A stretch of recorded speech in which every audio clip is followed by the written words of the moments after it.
Thursday night, and you're tuned in to Beltway Radio and Beyond, which can mean one and only thing.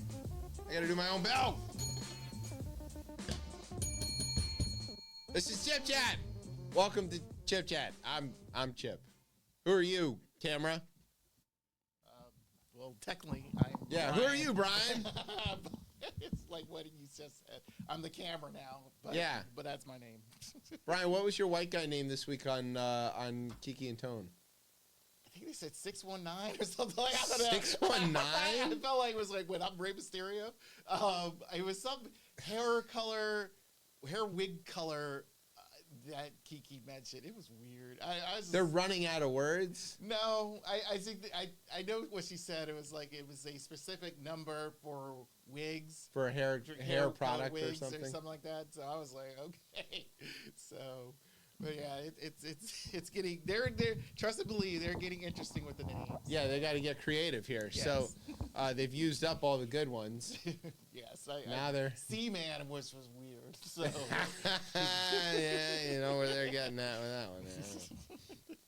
All right, so this is a special edition of Chip Chat. Like last week and the week before. Yeah, but this one's an actual special edition because we're going to have somebody performing live in studio, which is a thing that we've done once or twice here, but it's not frequent.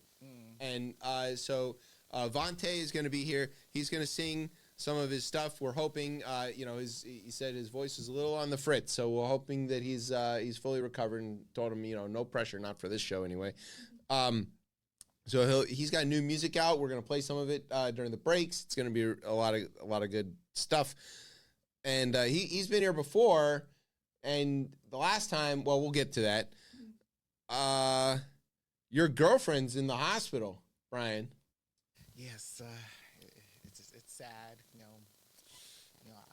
I send her my love and. Did you send her flowers? I send her flowers. Yeah. I send her, a lot of gifts. Make sure she gets well.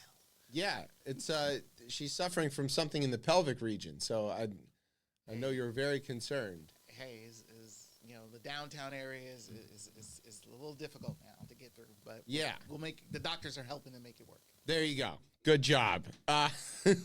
Yes. Abortion is going on all of the ballots. We're going to talk about that and how that might be the secret to a Joe Biden victory. Breaking news. Breaking news. Tez is in the building. I've been here the whole time. Oh, he's been here the whole time. I mean, it was part of your dramatic entrance series. Yeah.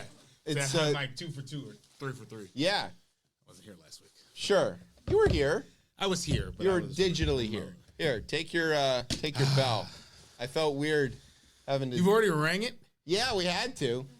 At the beginning of the show. Oh, well, yes. We had to. Since you were already here. that you definitely heard since you were already here.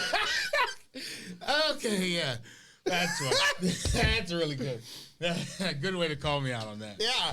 Keep me honest around these parts. You have a book. I have a book. It's probably controversial. Nerd.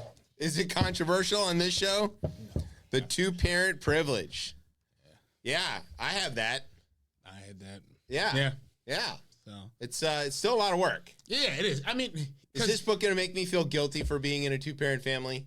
No, it's interesting. It's very wonky. It's an economist's view on it. So it's very. One of my two parents is an economist. Exactly. So but it's the numbers. Like, she's very matter of fact about the numbers, and then like she ties together. Like, it's human as well too, and like she acknowledges like a lot of human economist. Yes, exactly. In the same sentence. Yeah, it's even that's a stretch. She says this in the middle of like when the economists go to these crazy like forums, like where they're all in one room and people are talking. Yeah. And then they're asking. I forgot specifically what they were asking about, and she mentioned like, do you think it's because of the lack of marriage that is causing like this defect? I gotta go back to see. Oh, I think I heard maybe she was on Fresh Air. I think I did hear about this. Okay, and it's interesting. Like, again, their numbers are just straight. Like, it's like, all right, this is what it is. This is what the data says. But people aren't data. That's the problem. Exactly. Well, okay. Yes. That she's very specific about that. I also like, it was something where I'm like, she also says like the marriage piece, like it's a bit like she finds that to be critical. I should email Instead her. of cohabitation. Yeah, I have lots. I have questions. Yeah, but let's get her on the show. I need to one day do some actual One day. work. And Brian asked me today because we were going over like our guest schedule coming up, which is a strong schedule coming it's up. always strong. You book beautiful people. And I'm like, yo, we got this person and that person, and many people are saying the best people, the best guests. Brian goes, oh wait, did Tez get that? And I was like, no. He's like, is he still over? I said, yes, he's still over. Yeah, I mean, Drew Dave counts, maybe. No, he doesn't. I mean, yes, that's you booked him the first time. I booked him. That's how you got here. So, no, I mean, it doesn't count. I need to do some more work. I'm getting beat over the head. Not by you guys, just in general. I'm just trying to keep my head above water. Speaking of that, that pitch, right? Exactly. There's a lot of that going on around here. Woo! We've got a really lot of exciting stuff though coming up. There's going to be like 2 Trump trial segments essentially within the one because there's a lot going on. I had to add stuff even on my way up here, so that's pretty good. And you missed all the other intro. I don't know. Do you have a Tez talk that we'll have to get to that? Yeah. Okay. I mean, yes, I do have one. It's you have something planned. An interesting story I just read, and I was like, oh. Did you see your buddy Kai Ryssdal got his blue check mark foisted upon him? No. By your buddy Elon? What? Oh, wow. What? So Elon went back to giving blue check marks to people who don't pay for it because they're, important enough or have enough people following them. So he got his check mark popped up and he screenshotted the notification that said, "Hey, you got your blue check mark now." And he's like, "Shit." That was the tweet. It was just shit. That's funny. And usually public radio people have to come on this show to say shit. He said it to everybody. He said it on Twitter to everybody. Yeah. Yeah, it's, what's crazy about that is that tells me, like, it's broken. It is very broken. Because, like, did you see that naturally on a timeline, or was that, like, through something else? Because I follow him. Okay, yeah, but I do as well. I'm not sure what's natural. I do as well, and that's I'm why not sure what's natural about the timeline. I interact with him, so that's why I see him a lot. I know that. They're probably like, why is this black person so interested? Yeah. What does he know about economics? Yeah. Why is he? Yeah. Black people can do money. What? And study. Cancel finance that. Cancel that. Make sure the algorithm. Are there any black folks at the Fed? Or any of the board of governors black? I think Raphael Bostic, is he a board of governor though? I know he's out of the. I know he's out of the. I know you have board of Fed trading cards. That's because you're somehow more into the Fed than me. It's very weird. It's I don't know. I find it very interesting. But I don't know if I know that it'll be Raphael Bostic who would be one of them because he's the chair of the. For a long time, Fed. I thought Jerome Powell was black. Just by his name. Yes. Come on. I didn't see him. I never saw him. Yeah. I only ever hear him on the radio or read a quote from him, and I thought he might have been. I didn't know. But it turns out he's a white guy. He's a white guy. Does he have glasses too? I think. Has glasses and loves. He's very nerdy. He loves the Grateful Dead. Yeah. He's a Deadhead. That I knew too. And he also I think he has like other sort of weird. I don't know. Janet Yellen is into a bunch of weird stuff too. Yeah, don't you have to kind of be like that? Those jobs are like, what do you do to kind of like detach? You have to have something. Yeah, but she's into like weird things that are for normal people. Oh. I forget what it was. We'll go back to List of the Wait where they were teasing her about it, but it's funny. She's funny. She's very funny. Yeah, because she has a very monotone kind of delivery. Yeah, she's got a good delivery. Yeah, it's very good delivery. Speaking of also good deliveries, just before we get through this break or whatever this intro is. Former guest, Nora Shalloway Carpenter, who was on several weeks ago, the author who writes the young adult novels. Okay. Her book ended up on the New York Times recommendation for summer reading for young folks this year. And she was shocked by that. I was, of course, not shocked by that because... Yes, of course. Why it happened. The Chip Chat bump. Exactly. Very effective. And, so we continue to make people famous. That sounds like a brand of cocaine. Yes. While you're listening to your Chip Hop, you do a Chip Chat bump, and oh my God. You get famous. Right. That's how it works. Diddy, call us. Hey, he needs a little good PR these days. Yeah.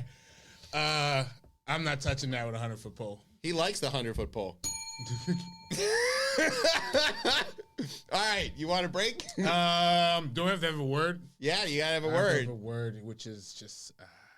I've got a word, but we'll see. We'll see if the word works. God, I'm gonna go ahead. I got a word, but I'm like this. I'm gonna just combine the words together. Okay.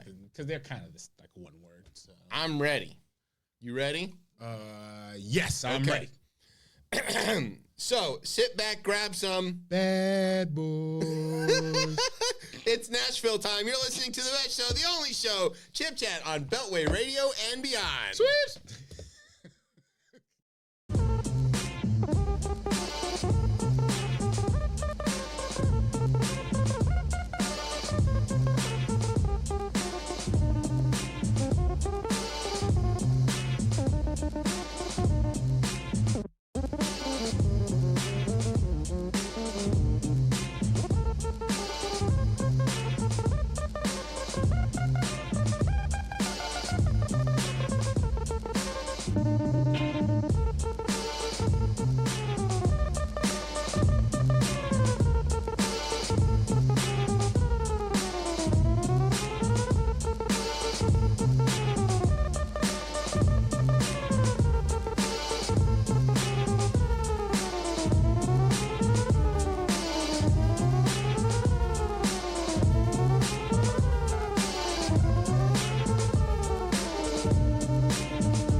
Welcome back to Chip Chat here on Beltway Radio and beyond. I'm your host, Chip. With me is Tez. What's popping up? We didn't get to properly say who are you, Tez, earlier. You just told me. There we go. There you go.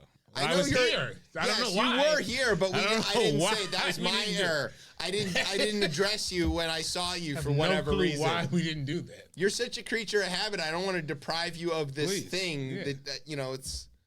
Hopefully today you'll tell us what's going on in the news. We'll get to that. Now no. this is the you're jumping ahead. It's literally right here. If you had read the script, Sometimes it's not right there. sometimes it's not right there. But this week it is. Yeah, well, usually it's a list it's- time. it's- Something else that's No, usually we goes had here. to jump. This is a Okay. big one. All right, Well, we yes. have to hit this one. Oh God, yeah. Yeah, Jesus okay. Christ, I did read. I didn't know. I did read this because I was like, You wow. knew this was coming. I knew. I didn't know we were gonna start there, but I have all to. right. I mean, get it out of the way.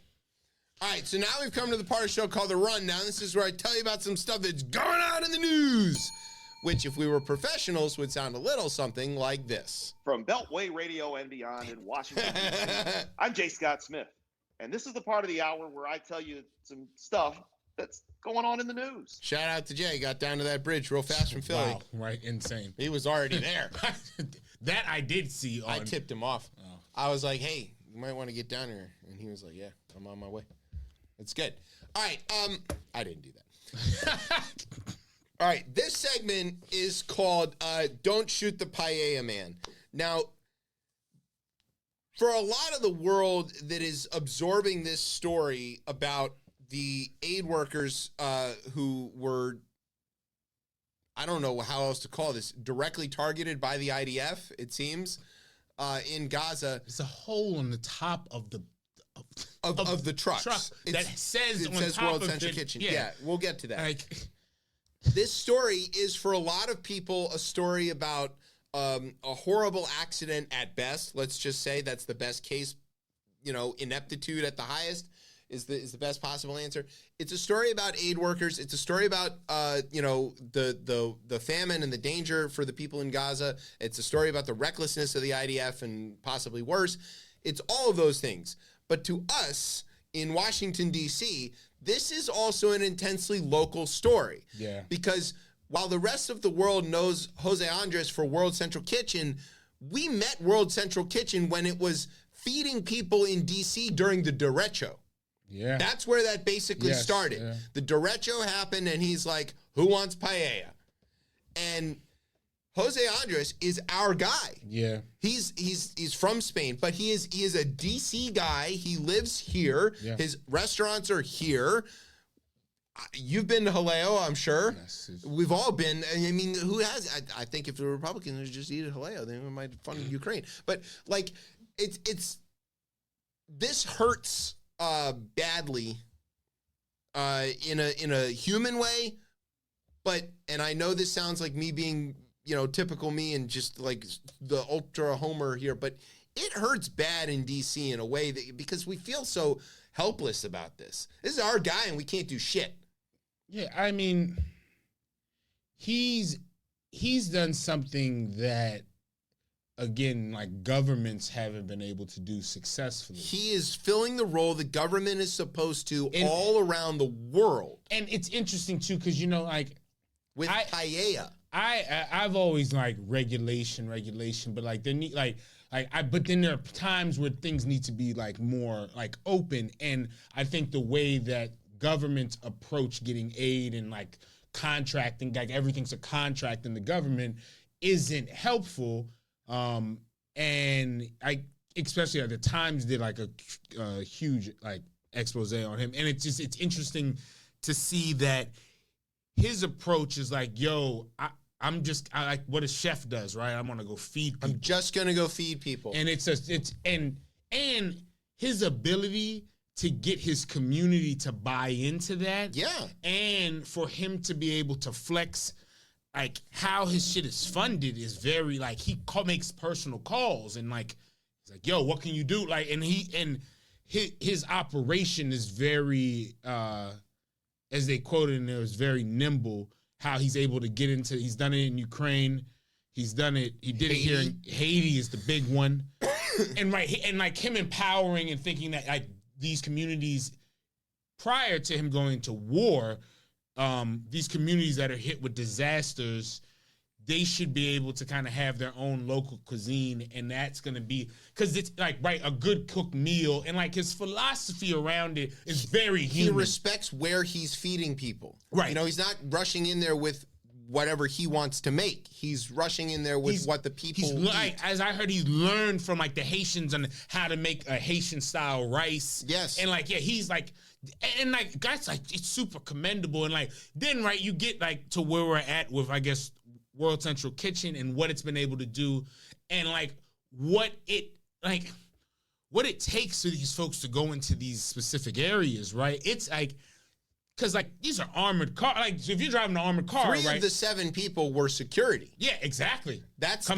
you tell you like the density of the security involved. Jose Andres' ability to get into places where it's hard for other people to get to is often a function of his style of business and his style of cooking and his style of humanity, which is he just doesn't know that there isn't another option. Yeah. He it's not that he doesn't know, but he doesn't care. He pleads yeah. ignorance. He's like, I didn't know I couldn't go there and feed people. Now that I'm here feeding them, are you going to pick up my government, kitchen? what can you do? Like, and he challenges the governments and he says, look, I'm already set up here and I'm doing it. You got a couple of choices. You can route me out of here and look like that in front of all these cameras, or you can rush us some assistance.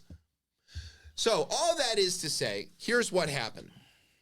The Israelis, the Israeli government, let's just say Benjamin Netanyahu, is currently perpetrating what can only be described as a mass destruction of the Gaza Strip. And he has leveled most of this place, physically leveled it, to rubble. There was a raid at the Al-Shifa hospital again that went on for several weeks. Somehow, I don't know how it takes weeks to raid a hospital. The IDF would tell you that the reason it takes that long is because they were going very carefully from person to person and trying. But like they say, they found a bunch of weapons and stuff. I don't know how Hamas got that stuff back into there after they'd already cleared it. But they do have tunnels underneath. I don't know. Yeah. Look, there's no good guys in this. Don't think just because the Israelis found a bunch of weapons, they're justified in what they did. And don't think that just because the Israelis found a bunch of weapons that Hamas didn't actually put them there and that they were planted. Hamas is bad. They are up to some shit. They've got tunnels. They are moving stuff around. They're still fucking hucking rockets. They're still doing that. I don't know how, but they're still doing it. Not very many, but they're still doing it. Okay? All of this is happening, and the people are caught in the middle, and the death and destruction is serious. So here comes Jose Andres. Here comes the World Central Kitchen staff. They've got 3 vehicles. They cleared their routes with the IDF. They were clearly marked. They were following all of the routes that were already established. The Israelis are not disputing any of this, by the way. They're not saying that, no, they never. They've apologized. They apologized. I've never even, that doesn't, but like, I mean, okay. They kind of apologized. Kind of, I guess. They said this was a mistake, a horrible misidentification. Mistake. And then they said, but these things happen in war. Guys. I'm sure the quote on there was a misidentification on trucks that are branded. All you had to do was say it was an accident and not say the other part where these things happen in war. Don't say that. That nullifies any apology or any attempt at anything. It just looks callous. These things happen. Yeah. You know what else happens? Shipments stop coming. Like, this was bad enough. The Aussies were furious, right? They lost a citizen. They were like, right, this will not stand, and they're yelling and stuff. Rishi Sunak called him. He said, look, man, I'm not going to be able to keep sending you stuff. The Brits account for about 15% of what the Israelis use to shoot at people. He could pull that. He's going to have to pull that. Cameron had to, call and sort of settle these things down. Even the Canadians were mad. You know how bad you got to fuck up to make the Canadians mad? Hey, imperial powers, be one, right? You're right. Be one at this point and be like, hey, this, because again, everything that these countries want to stand on, we know what it is. Like, and it's interesting to see, like, there's a strategic, right? This is political at a certain point. It is. Like, this country is specifically situated in a specific area of the world. It means a lot to these countries, and right, like when you try to calculate that with like human life loss, I understand why there's a segment in this country that is mad as hell. I get it, because we know that piece of it. I don't think that's necessarily going to change. That's big. That's hot. Yeah, but I think that's already baked in. That's baked into this, right? I do think at a certain point, where like if these are these powers in the world, right? The United States, the United Kingdom, right? To look and be like, yo, I don't know what the point of the UN is. I don't know what, like, we're rapidly approaching, and you can hear it in the voices of the people. Let me just set the scene for you that there's an organization that we call the Five Eyes, right? The Five Eyes. We've talked about that on the show. Is Britain and all of her colonies, essentially. Right. So it's the U.S., Canada, Great Britain, Australia, and New Zealand. The only one of the Five Eyes that didn't lose somebody in this strike was New Zealand. Yeah. All right? That's a problem for Israel, because they're very, very dependent on us writ large, and the Five Eyes in particular, and they're the sixth eye, and they can't be this. Yeah. What you're hearing in the voices of the people who know about this, whether these are people that I know in my life who grew up in the time of Ben Gurion and Menachem Begin and Golda Meir and the 6 Day War and the Yom Kippur War, and the people who supported and diplomatically covered the Israelis through the Intifadas, the Jim Baker types, all of this stuff. You're hearing them wrestle with this problem that they can't articulate, and even Biden himself is in this because he comes from where, like, again, what does he come from? He comes from this post-war thing where America stands with Israel, and that is a part of being an American. Yeah, it's very, like, and you almost have to kind of know the history because if you don't, you look at this and you're kind of like, yo, what the hell is going on? It doesn't make any sense, right? But no, there has been, World War II was crazy. It was crazy, right? It's crazy what happened to Jewish people in Eastern Europe and throughout Europe. It's crazy what happened with bombs that got dropped. Like, again, everything about that war is insane. And the aftermath of that has wrought what we're at now. But again, we gotta figure something out because, as you mentioned earlier, this is a famine story as well. Well, and this is where we're really getting to where the rubber meets the road, is that Biden is saying, okay, this is unacceptable. We need a ceasefire now. There was an abstention vote by the Americans in the UN on a ceasefire resolution.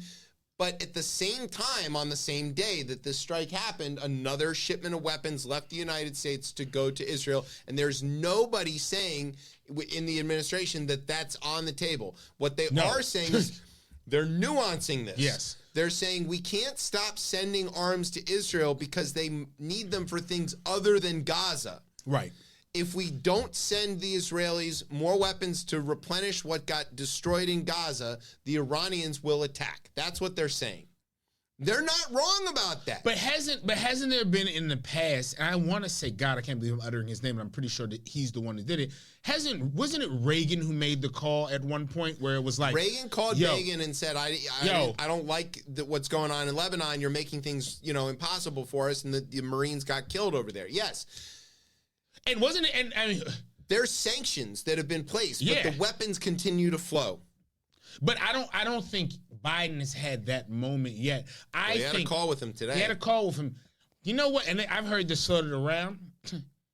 He should show up. He should show up and speak to the Israeli people. That's what he should do. Well, he should, because again, especially Netanyahu, he seems to come over. He seems to pick and choose when he wants to come over here and address who he wants in Congress. Let's also add a little context to this here. Also, Israel is not a monolith. No, the Israeli society is splintered in a lot of different directions. The reason that they have a hard time forming a government is because there isn't a clear political will on a lot of things. Right. So this strike happens in the same week that the Israeli Supreme Court rules that the draft exemption of the ultra-Orthodox is no good. They've got to go fight. They have until June to figure this out, and then they have to go fight. There's 60,000 ultra-Orthodox men who are eligible for the draft at the current rules. Let's be very clear about who these people are. They're roughly 13 to 15% of the population. They don't work. They don't have jobs. They're not plumbers. They're not farmers. They're not accountants. Their job is to study Torah. It's a good job. They get paid by the rest of the taxpayers to study in the hopes that somehow benefits everybody else. I'm saying this as a Jewish kid whose cousins are some of these people. They don't do anything productive to the economy, but what they do is go build settlements on other people's land and then ask the rest of the Israeli army, which they don't serve in, to come and protect them when those people get pissed. So in a way, you could argue that this war in Gaza is their fucking war because they're the ones that always are pushing the issue. And they're the only ones who could get this Netanyahu government, right? And they're the ones that gave Bibi his position because they're the ones in the coalition with him. So on the one hand, Netanyahu's got this problem where his only benefactor, is the United States and Britain, and if he pisses them off, he's militarily fucked. It's always an election year in Israel. Well, yeah, that's true. I'm saying here, but here as well. If he pisses off the ultra-Orthodox, his government literally falls apart, and he is no longer prime minister and is probably going to go to jail because he's facing several sets of indictments for a bunch of bribery and shit. Okay. Add on to that, that's 3, okay? You've got the hostages still haven't been rescued. The rest of the Israeli population holds Benjamin Netanyahu personally responsible for not anticipating the attack of October 7th. There are tens of thousands of Israelis camping out, sleeping in front of the Knesset, in front of the parliament, demanding an election to change a government. And this week, Benny Gantz, who is in the war cabinet and leads the opposition, is the only opposition candidate really against Benjamin Netanyahu, called for new elections. That's deep. And he is going to win as the polling currently shows. That's why the war can the war end? That's why Bibi needs the war to stay so that he doesn't lose power. We know that here. We know this. We've seen this. We've seen this in a different all of this is a very complex stew of things, not unlike a paella. And so to tie it all back, and so that's that side of it. The domestic side of it for us Yeah. here stateside is this. Most of the Democrats in this country want this war to stop yesterday. Now. End it. Don't care. Don't care how many Hamas are still alive. End it now. Stop this. And Biden's got to deal with that because it's showing up in the primaries. The uncommitted votes are huge. It is likely that these people come back in November, but it's not a guarantee. We're running out of time. We know the line of when it gets a lot. Like, well, if the orange one makes it worse, they'll come back, and we can almost count on that. But the problem is that Americans who want an end to this, putting pressure on Biden without understanding the complexity of the situation over there in Israel, are basically doing themselves a bit of a disservice. And again, not knowing, like, I always hate, like, when, because, you know, like, Biden is always portrayed as kind of like super, like, the ultra progressive. And I'm like, or they would say, yo, we need a candidate that is more like a moderate candidate. He's here. Like, he's the right candidate for the job. Exactly. That's like, and comparatively that no one else. Again, there was a chance to put people up. And I know they'll say, yeah, but they didn't. They who is it? And they can't beat Trump. Yeah. You got, but that's a whole nother part of this argument. Look, I hear people say, you know, somebody caught Biden doing chopper talk. You know, that's the Trump thing. Yeah. But all right, so you just chopper talk. What do you want to do? How are you going to get the ceasefire? Are you going to stop the weapons shipments? You know, what are you going to do? And he's like, we're close. We're close to a deal on the hostages. And they said, when is it going to happen? He's like, it could be this time. I don't know. And the argument on the left is, what do you mean you don't know? You're the president of the United States. You're the most powerful man in the world. You can flip a switch and stop the weapons shipments today. And that's what they say. But that is being said in a vacuum without understanding the complexity on the other side. If today the Pentagon flipped the switch and made all of the F-16s and F-35s that the Israelis fly ground, they won't move, which I think the Pentagon has that switch, it's not going to stop him. Netanyahu is not going to listen to the Americans because we're seeing this in real time. It's bigger than that for him. It's yes, yeah. and it's more complicated than simply end the fight. Okay, when the abstention vote happened in the UN, the U.S. had been vetoing anything about a ceasefire in the Security Council, as is our job, is to protect Israel from all of this reckless bullshit that the UN proposes all the time. And then this thing comes up about a ceasefire and return of the hostages with no conditions. No conditions. And the Americans, we abstained from the vote, and it passes. Okay? And the Israelis Netanyahu was pissed. He said, I'm not coming anymore. He said, I'm pulling back the delegation. That's kind of stupid. He said, I'm not going to send this delegation. And then 2 days later, he reversed course and he said he's sending the delegation. I guarantee what happened was that call came from Lloyd Austin in the Pentagon to Netanyahu and said, listen, buddy, we flip a switch. Your planes fall out of the sky. You're coming to this delegation. Don't disrespect the hand. Exactly. And again, so here you are again in this situation where, like, could it be that? It could be, but would it be that? Because Netanyahu didn't just knuckle under. This is a dance. This is complicated. Eventually, and fraught. I do think eventually, though. I think eventually that cabinet comes together and says, nah, we're going to make, because they're asking, it feels like, right, you'd be like, hey, can you please stop? Can you please stop? Hey, yo, you just blew up, our man, right, if you think, what so Jose now Andres, we're at that point. Well, Jose Andres kind of means to, even I would say kind of, I wouldn't say, left politics, but I would say, again, he's kind of, what he does, it's good guy politics. It fits into again what people would say. Hey, these are good things that should happen. And now it's like, yo, what? Hold on, yeah. Of all the aid people's things, of all of them, yeah. We didn't care when they killed all the UNRWA workers. We didn't care when they killed all the people working for MSF or I didn't care about them. But you went after Jose Andres, man. That's a problem. That is I'm pretty sure those conversations. You touched that third rail. Yeah, and it's hold on, I do think eventually, Netanyahu's going to push this. Like, he's going to push it to the limit. Well, it's existential for him. Yeah, exactly. So that's where when you have that, it's kind of like you kind of know where this goes. I think Biden at a certain point is going to have to kind of bare his teeth to be like, yo, I tried to play nice with this. Now, I don't know what that looks like.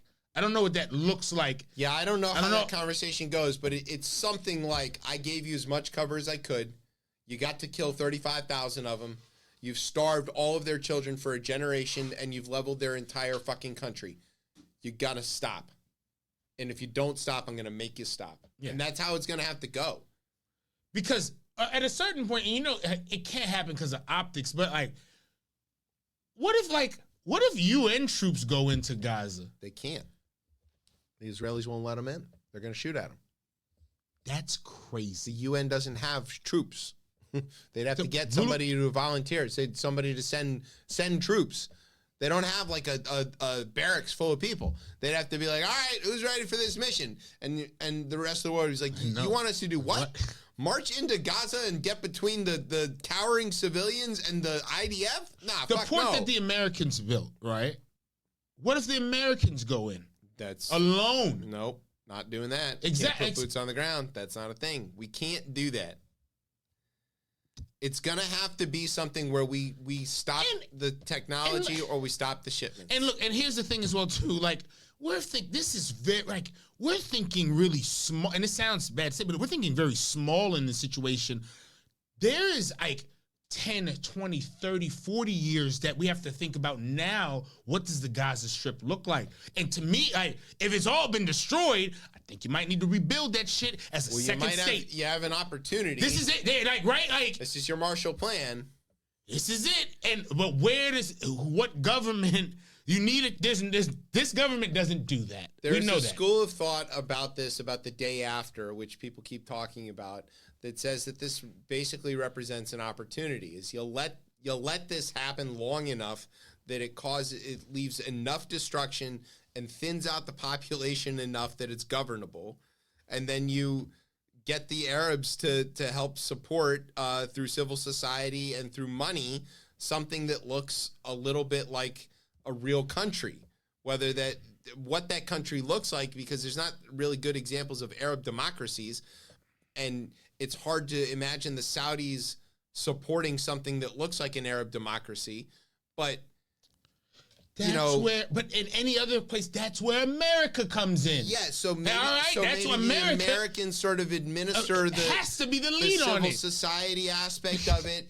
And the Saudis do the funding of it, and some of the other parts and the development of it. That all those conversations are happening. Blinken is working the region hard on that.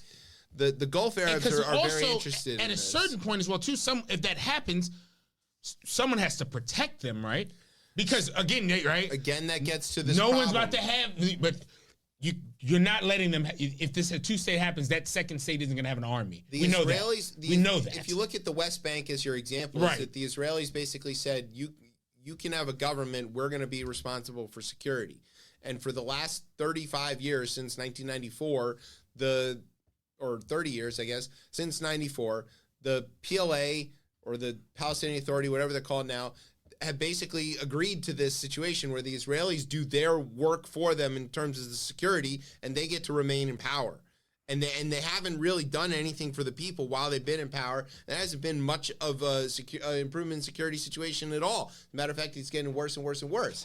So, it is hard to look forward to that day after tomorrow with any real understanding of what that looks like without a lot of people, not just the Israelis and the Palestinians, but a lot of the stakeholders in this fight willing to make radical changes in their long-held positions. If you want there to be a stable Palestinian state that is democratically led and therefore able to withstand all kinds of crazy shit, you're on a hard path to try to get the Saudis, Qataris, and Emiratis to support that. They're not going to do that. They don't want democracy, because they don't have democracy, and it threatens their legitimacy. And the only thing approaching an Arab democracy in the region is Egypt, okay? And that's not really much of a democracy. Lebanon's a failed state. There's no example here, and there's no like model on which to build. Iraq is maybe the closest. I think that the world powers need to get creative with this at the end, because again, there's still, again, back to the human toll of this, 35,000 people like obliterated. That we know of. That we know of. And that number again is probably, I mean, It's half. Yeah, half, right? And I know thought might be in, I guess, going into this already, but I think that's going to be, that to me, that's the more crucial point of this. Like, because this does come to an end at some point. What that looks like, not sure. But it comes to an end at some point. Can you get everybody to cool it long enough for people to think about this? That's a hard question. Look, Change it. Yeah, just want to be clear. Holy Land still on the table. Still the greatest fucking This is the best idea we've ever come up with here.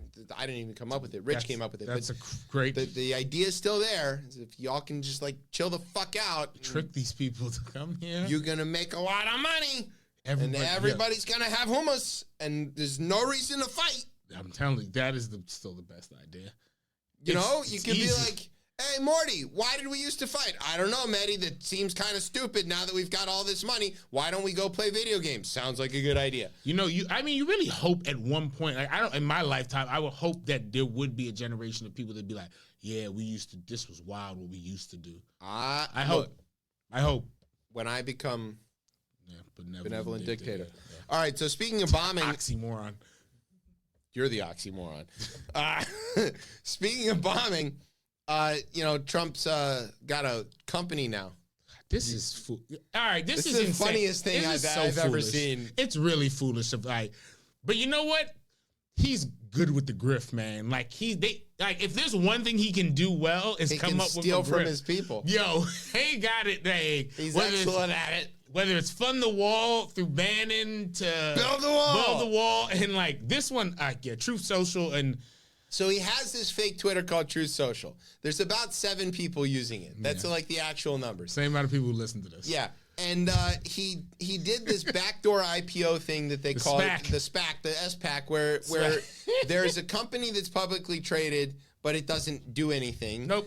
And then there's a company that wants to get on the stock market that does something, and they merge where the company that is on the stock market buys the other company, so it's it's a subsidiary thereof, and therefore it's got shares and it can be publicly traded. Totally for like just going around the rules of a traditional all around the IPO. rules. A and lot how of things people are do reached. it though. Many people are Yes, doing many it. All people the are people are doing doing this. it. Yeah, it's Everyone's great. doing it. It's the best people. Guy came up to me with tears in his eyes. Sir, he said. So the whole thing happens, and immediately the value of this company like balloons to this crazy number, to $8 billion. And people poured all this money into it, and a lot of these people were doing it either because it's a meme stock, they wanted Yes, to own a lot of it, people are doing it because for they're that. Trump supporters and they're all a bunch of fucking morons or whatever. Stop it. And then what? Yeah. Show me one who isn't. Show me a Trump supporter that isn't a racist or a fucking moron. Those are the only 2 choices. I don't know. There was a lot of people who voted for. A lot of people voted for him in 2020. Yeah. They're all racist and fucking morons. 75 million of them. All right. So it balloons in this value, but then like none of those people remember that if you're a publicly traded company, you have to file all this stuff which shows your earnings and everything. And it turns out they made $4.1 million in revenue. Yeah. They took in. Sounds pretty good. Yeah. Until you find out I that know. they lost $58 million in that same period. And everybody's like, yo, I definitely want to signal that I'm a racist idiot by buying this stock, but I don't have enough money to support that. And so the value of it, literally since it hit that, has just been tanking. Yeah. At the time that this was written, it had lost 21%, but it's lost several tens of percents more since then. Overnight trading, it's looking bad. It's bad. It's just utterly worthless, and it's because the underlying thing is useless. I love that this. Nobody uses this thing. No, I mean there are people who use it. One person. There are uses people who use it. Like even I was listening to Trump didn't even use this when he when it started. Yeah. It took him like 3 or 4 months to even post something Right. on there. But I think interestingly, when he was invited back to Twitter and declined, he kind of knew the grift right there and was like, all right, time to just promote this. And he's been promoting, like that's been his Tries. thing. He tried. It's from the beginning, right? Even his campaign through But there 2016. just aren't enough people to do this. And and then a lot of it turns out it's all bots. So they cleaned a bunch of the bots out. Now the user base dropped by 35%. I love that this was like his two people from The Apprentice are the ones who kind of helped him do this. So that's the next part of Oh, this. Lord. Oh, He's God. suing them, and they're suing him. Of course it ends like that. Right? Trump sued 2 of his co-founders at Truth Social Of course it ends that way. in a move to swoop up their stake in the company, which went public in March. I need that. Yeah, right. He filed a lawsuit in Florida state court against The Apprentice stars Andy Litinsky and Wes Moss on March 24th. He said that they were making, quote, a series of reckless and wasteful decisions at a critical time that caused significant damage to the company and a decline in the stock price of its merger. The suit alleges that Litinsky and Moss, quote, failed spectacularly. That's how you know he wrote that, that lawsuit. At running day-to-day operations, including failing to set up Trump Media corporate governance structure. Because he wants that. Launched the Truth Social platform. Sorry, that's funny. And find a publicly traded merger partner, all of which they seem to have done. I think they did that. The suit argues that Litinsky and Moss, who each receive 8.6 million shares of the new company, should be wiped of their stake. Yeah, it's pretty good. It was wiped of their stake of what? This useless, wasteful, no corporate governance. They're going to make money. Significantly damaged, reckless decisions. They'll make money on this. The problem is, where it's kind of sad, is that like the retail investors who kind of like, because it seems like a lot of people have bought into this because they just believe, like, again, it goes back to this whole community of like Trump voters, and like they feel that they're kind of in this community, and like they're not going to give up on it because it's their responsibility as a patriot. So I mean, to lose money for this fucking guy. Why did the Republican Party want to lose money? I love my country. Look at my bank account. Right, I guess you fit in with your leader. Yeah, I fit in. He's losing money, so I want to lose money. He's broke, I'm broke, we're all broke. Yeah. Right? That's your patriotic duty is to file for bankruptcy 6 times. Look. This is why I feel like when he put this out in public, and he was rushing it. I mean, because normally, like when Twitter and Facebook, when they went public, they took its time. Facebook is like pretty much the patriarch of a lot of these social media.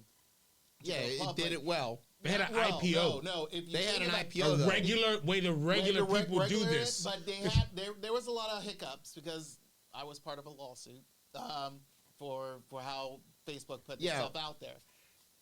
When Twitter went public, Twitter realized what Facebook did and tried to sort of like, okay, we're going to ease into this.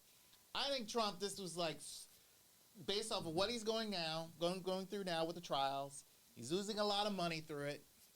He figures this is like, the best way to get a quick buck out, and so he can pay off whatever he needs. But he can't get any quick bucks. He can't. That's the thing. He needs 6 months. Well, but like, unless he gets these guys off the board of governors exactly, or board of directors, right? And then rules. you get one person in there that goes ahead and says, "All right, we'll let and then you." If the and you Saudis buy all the shares and drive up the price. But even if in case like he tanks this shit, you could tank it for the money, right? Because you need 6 months, right? I think you need 6 months to be able to sell the shares. The producers all over again. Yeah, you can make a lot of money with a losing show. But the thing, something like this, I think it will be more red than black. Yeah, it's very. But the thing is, I don't think he'll be getting a good amount of money back that he expects. Because no, I think he'll clear if the sales of how amount of shares he has alone, even with the number right now. But I guarantee you, I don't think the shares are even worth. He's anything. gonna, but they By are the worth time something he's currently. allowed to sell them, they're probably going to be worth next to nothing. We'll because see this thing doesn't have any value. We'll It's see. like a crypto. But I mean, There's but no again, that's institutional why investors that want to touch this with a 20-foot pole. I know and the that's valuation. how you build a valuation of a company. The valuation is off of what the share price is. But if he can move quick enough, he has enough shares that he could still clear billions of dollars with this. They're only $1 a piece. He can't. They're not $1 a piece. What is the share price? And how many? It's like $12. It's not at $12 yeah, right it's now. down. It's and this thing is. So if only you had a computer in front of you that God you could gracious. check. I mean, it's at $46 right now. Okay. $46. How many shares did he have of this? Again, it's something insane amount of shares he has. But they're not real. But again, if he's got to find somebody who wants to buy them at that price. And usually if the founder or whatever sells a whole lot of things really fast, one of the things that people always get upset about is when board members sell a lot of stock because it drives the price down. They will be upset because they will lose money. Like they've been losing money. He's going to still gain. Let's say he's got 100 shares. The first 10 he can sell at that price. As soon as he does that, now the value is dropped because there's more of them out there available. And then they drop again. By the time he sells the last of his 100 shares, they're worth nothing because they're too common.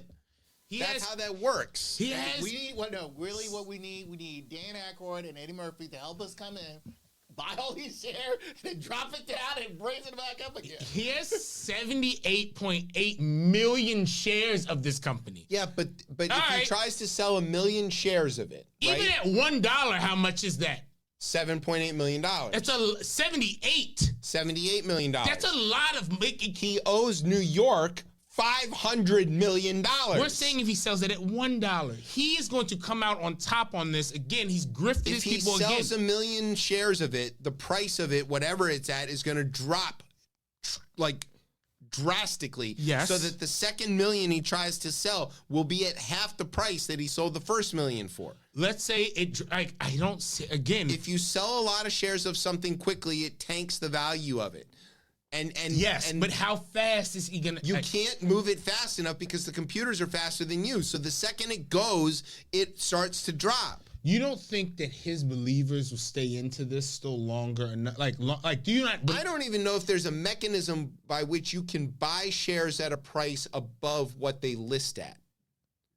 So if you start selling something quickly, the algorithm catches up. And the value people that are going to it's say it's at, down, buy low. Those people are going to buy more.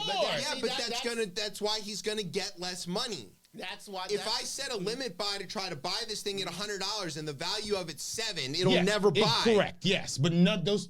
And I can't buy it for $100 because nobody will sell it to me for $100. These retail investors will buy it to say they own it. From who? There's shares on there are shares out there already. The exchanges don't work that way. The exchanges price the shares based on what the equation figures out that the value of the share is. So if you start flooding shares into the market, the price that it's listed on the exchanges, whether it's TD Ameritrade or Schwab or whatever the fuck, your app can't actually let you buy something above the value that it's worth. But again, there's going to be a price on that share no matter what, correct? The price is going to shift the second But whatever the price moves. is, that's all I'm saying. Whatever the price is, someone's going to buy that. Yes, but the second he does it, maybe tenths of a second he does it. The reporting on this has already been that when he said, even if he sells these in this, the price is going to change. Let's say the price is $10. That when he presses sell, by the time he takes his finger off the sell, it's down at $1 because the computer moves faster than you do. All right, and you won't be able to buy it for $10. I said it here. He will grift this. He will grift these people again off of. Well, it turns out he might not, because if you look at the fundraising dollars and what he's been able to get out of these small donors, it turns out they're fucking tapped out. You know why? Because they spent it all on the Trump bucks. But again, look, he's grifted these people before. Watch and see. He's gonna grift them again. Watch and see. We'll get him on the show. The grift people who are getting grift? Yeah. Let's get a survivor of the Trump grift on the show and see what they look like. They'll be wearing the shoes. I know. We'll buy him a cheeseburger from the McDonald's next door. That's what he does. That's right. And we'll treat him just like him. A cold cheeseburger and a flat Coke. Treat him like a national champion. And then lie about talking to their family. I know this is not germane to what we're talking about, but let me just little sidestep here, is that there was somebody who was murdered by their domestic partner, and somehow Trump turned this into a story about dangerous illegal immigrants. And then he went and told everybody that this person who died, she was a wonderful soul and lit up the room everywhere she went. And he knows this because he spent time talking to her family, and they told him about how wonderful she is. And then within seconds of saying that, her family came out and said, "We did not talk to this man. He made that shit up. She was not the light of her room. She was the one." No, they didn't say that. But it's like, why are you of all the dumb shit to lie about? That's all they can do. It's drawing the hurricane with the Sharpie thing again. I mean, it's just stupidly dumb. All right. Anyway, you want to take a break? Yeah, let's take a break. All right. You got a song to play, Brian? Yes, we have a song with our guest who just appeared. Okay. We're not gonna make him sing just yet on the song. We're gonna. You got one that we can play. Yes, Okay. yes. We're gonna play a song from our guest who has arrived. We're gonna take a break. You're listening to Chip Chat on Beltway Radio and beyond. Sweeps.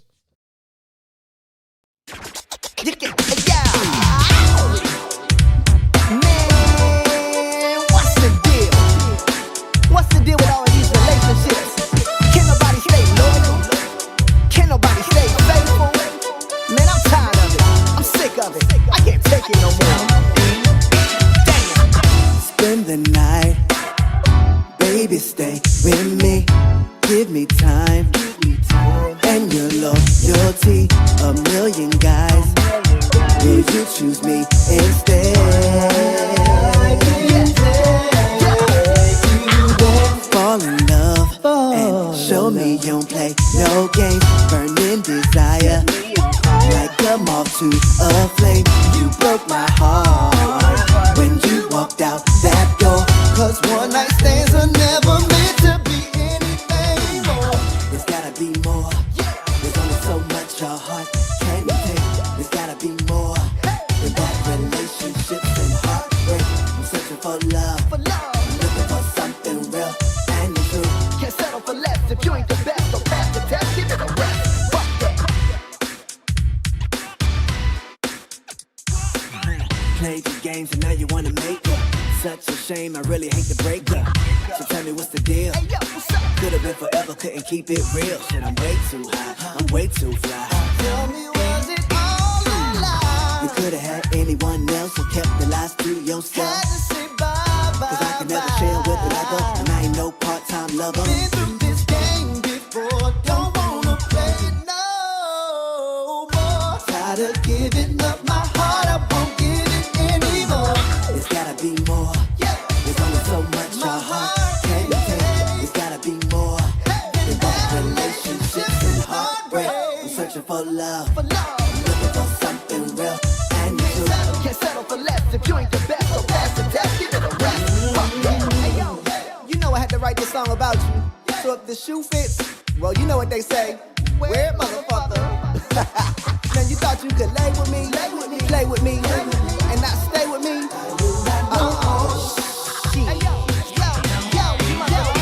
Let's get the party started, baby, let's get busy. Slut your makeup, don't act too pretty. I'ma hold you close just like a gun to a holster. Pin me on the wall like a word up poster. Baby, if you want it, where you at? If you love me, I'ma give it right back. Feel like I'm superficial, type that's quick to dish you. A lot of brothers love it, I don't really like it like that. There's gotta be more. There's only so much your heart can take. There's gotta be more than that. Relationships and heartbreak. I'm searching for love. I'm looking for something real and true. Can't settle for less if you ain't the best. So pass the test, give it a rest. Fuck that. And if you can't get with it, you heard what I said, then you might as well quit it. I'm sick of all these witches and warlocks. You're full of shit. Pumpkin popsums, I'm sick of it. You keep interrupting me. And all of it's lies. Because you're lying. That's why. Oh, there's energy and oh, now we're done with Trump. You said he was the Messiah. You said he was invincible. I will not suffer your Q people after this. I knew what you were day one. I know what you are now. Witches and warlocks, you're full of shit. Pumpkin popsums, I'm sick of it. You keep interrupting me. And all of it's lies. Because you're lying. That's why every goddamn thing out of your people's mouths doesn't come true. You said it was all over. You told us the stuff. You. Oh, God. Witches and warlocks, you're full of shit. Pumpkin popsums, I'm sick of it. You keep interrupting me. And all of it's lies. Because you're lying. That's why witches and warlocks, you're full of shit. Pumpkin popsums, I'm sick of it. You keep interrupting me. And all of it's lies. Because you're lying. That's why. Because every god thing. All right, welcome back to Chip Chat here on Beltway Radio and beyond. I am your host, Chip. With me is Tez. What's popping up? Joining us is our guest, Vontae. Welcome. Thank you for having me. Welcome back. And that was, we played his song before the Alex Jones. We had to play Alex Jones for Tez. It's his favorite. It's in my contract. Yeah, it's on his rider. Yeah. All right, but we played Superficial. Yeah. That's your new one that's out. Yes, sir. We got it off of his YouTube, so you can go check it out and stream it there. It's had millions of views, even though I'm not in it, which is very surprising. Oh God. The video's coming. You'll be in the video. Okay, good. Oh, See, God. of course I am. Of course. ADST hit I'll me recruit today. He everybody. says he's got a new video coming out. He needs me. Oh God. Yeah. Of course. Yeah. I'm And the hit maker. That song has a vibe. Like it feels like an era. I didn't even know that like that was.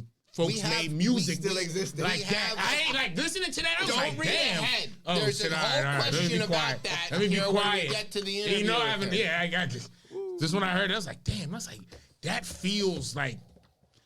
I don't even know. Is that like 88 to like a 94? It's that New Jack Swing Yo, era. it I has, love that type of music. That is Yeah, like, I was like, love oh it. wow. I love it. Jeez. It's the NBA Jam pause song.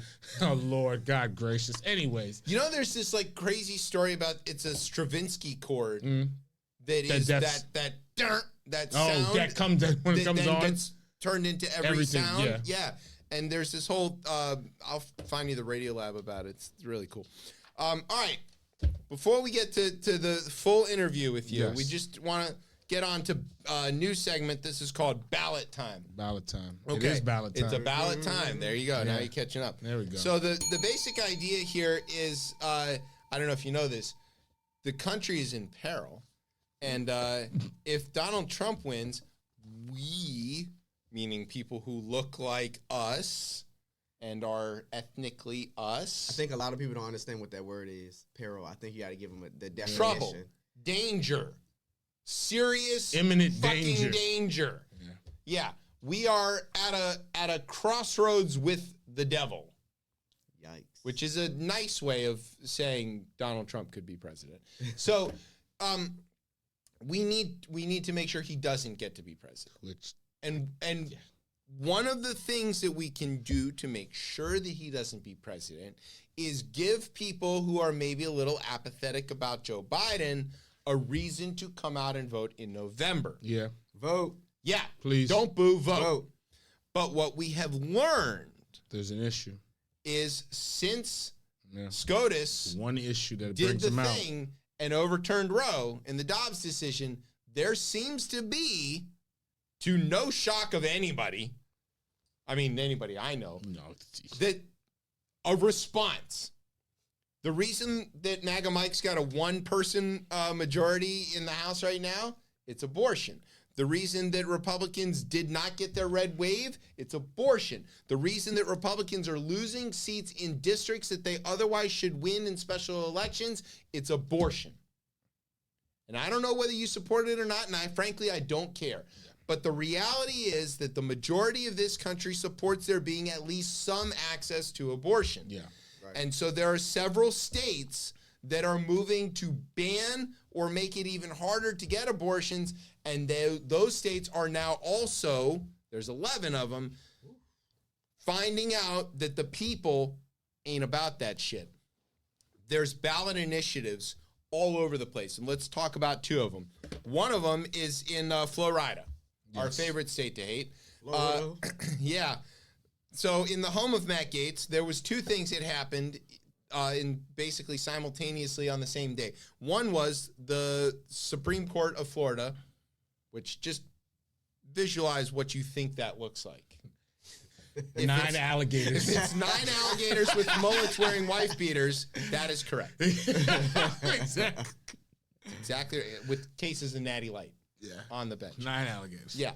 The 9 alligators voted to say that the Florida constitutional protection of a right to privacy did not grant you a right to access to abortion. But at the same time, also said that this ballot initiative that is being proposed to put access to abortion up to, I think it's 15 weeks, on the ballot is valid. Yeah. Okay, so that's happening in Florida. Whether Meatball Ron wants it to or not, that shit is happening. And I think recently, right, the Democratic Party has kind of looked at Florida. Florida, right, used to be a swing state, and I think it's kind of gone. But until this, and they missed it by not kind of investing for Biden on it because Democrats lost a lot of races in Florida. Yeah. But like this on when it's gonna, I don't want to say when it counts, but like when it actually counts in November, I think will bring a decent amount of people out to the polls, and that should it doesn't flip Florida though. Right? It might. That would be insane. It's a long shot. You need this, and like you need to get the former felons to have theirs back, their full rights back for it to do that. Like you almost need both of those. You need. Florida's a long shot. A long shot. But it's a motivator. Yes. But the Florida of the West. Watch how I'm going to make this happen. There's only 2 states where preseason baseball happens. Yeah. And it's Florida and Arizona. Florida West. There you go. That is Florida West. See how I figured it out? Yeah. You can win. Yeah. Somehow it has water. Arizona is a swing state. It's got 2 nominally Democratic senators at the moment, although Sinema, she says she's out, which means that Gallego's got a pretty good chance of getting in. They've got a Democratic governor at the moment, right? Yeah. Democrats can win statewide in Arizona. Yeah. They can, and the Republicans in Maricopa County are busy trying to hang each other. Yeah. So over there in Arizona, Dateline, Phoenix, groups working to put reproductive rights in Arizona's state constitution say they have exceeded the signature threshold to put constitutional amendment on abortion on the ballot in November. So people coming out. They needed 384,000 signatures. They've got 506,000.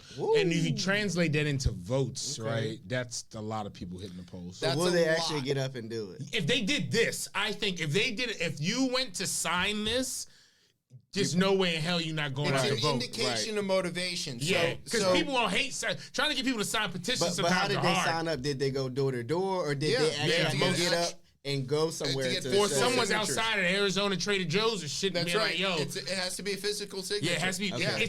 And also too, it's they have to be verified signatures. They have to have driver's license. It's so specific. And all that stuff. They trying to get people to sign. Doing this, I've done it in the past.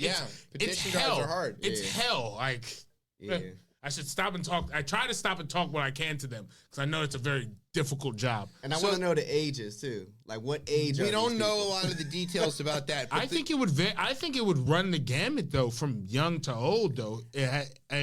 From what we've seen, who comes out to vote for this? One of the things that we know is women across the board. That women were, even in the times of Roe, even in Republican states, even in Republican places, even Republican women were accessing reproductive health care. Right. So this thing that they had for 50 years, when you take it away, it pisses people off. It also doesn't really happen. Like, what is the other, like, the flip of this happening when they take it? I guess it would be the flip of what? Segregation, right? Like, well, like you flip the law. Like that's. I mean, it's not. Imagine it's the flip. Like if they overturned Brown v. Board. Yeah. Yeah. And force, segregation. The law. To come like back. again, that's happening already. But the law. That's crazy. Saying it's up to states to decide if they want to integrate or not. That'd be Could crazy. you imagine that neighbor Clarence would vote for that yesterday? That could happen.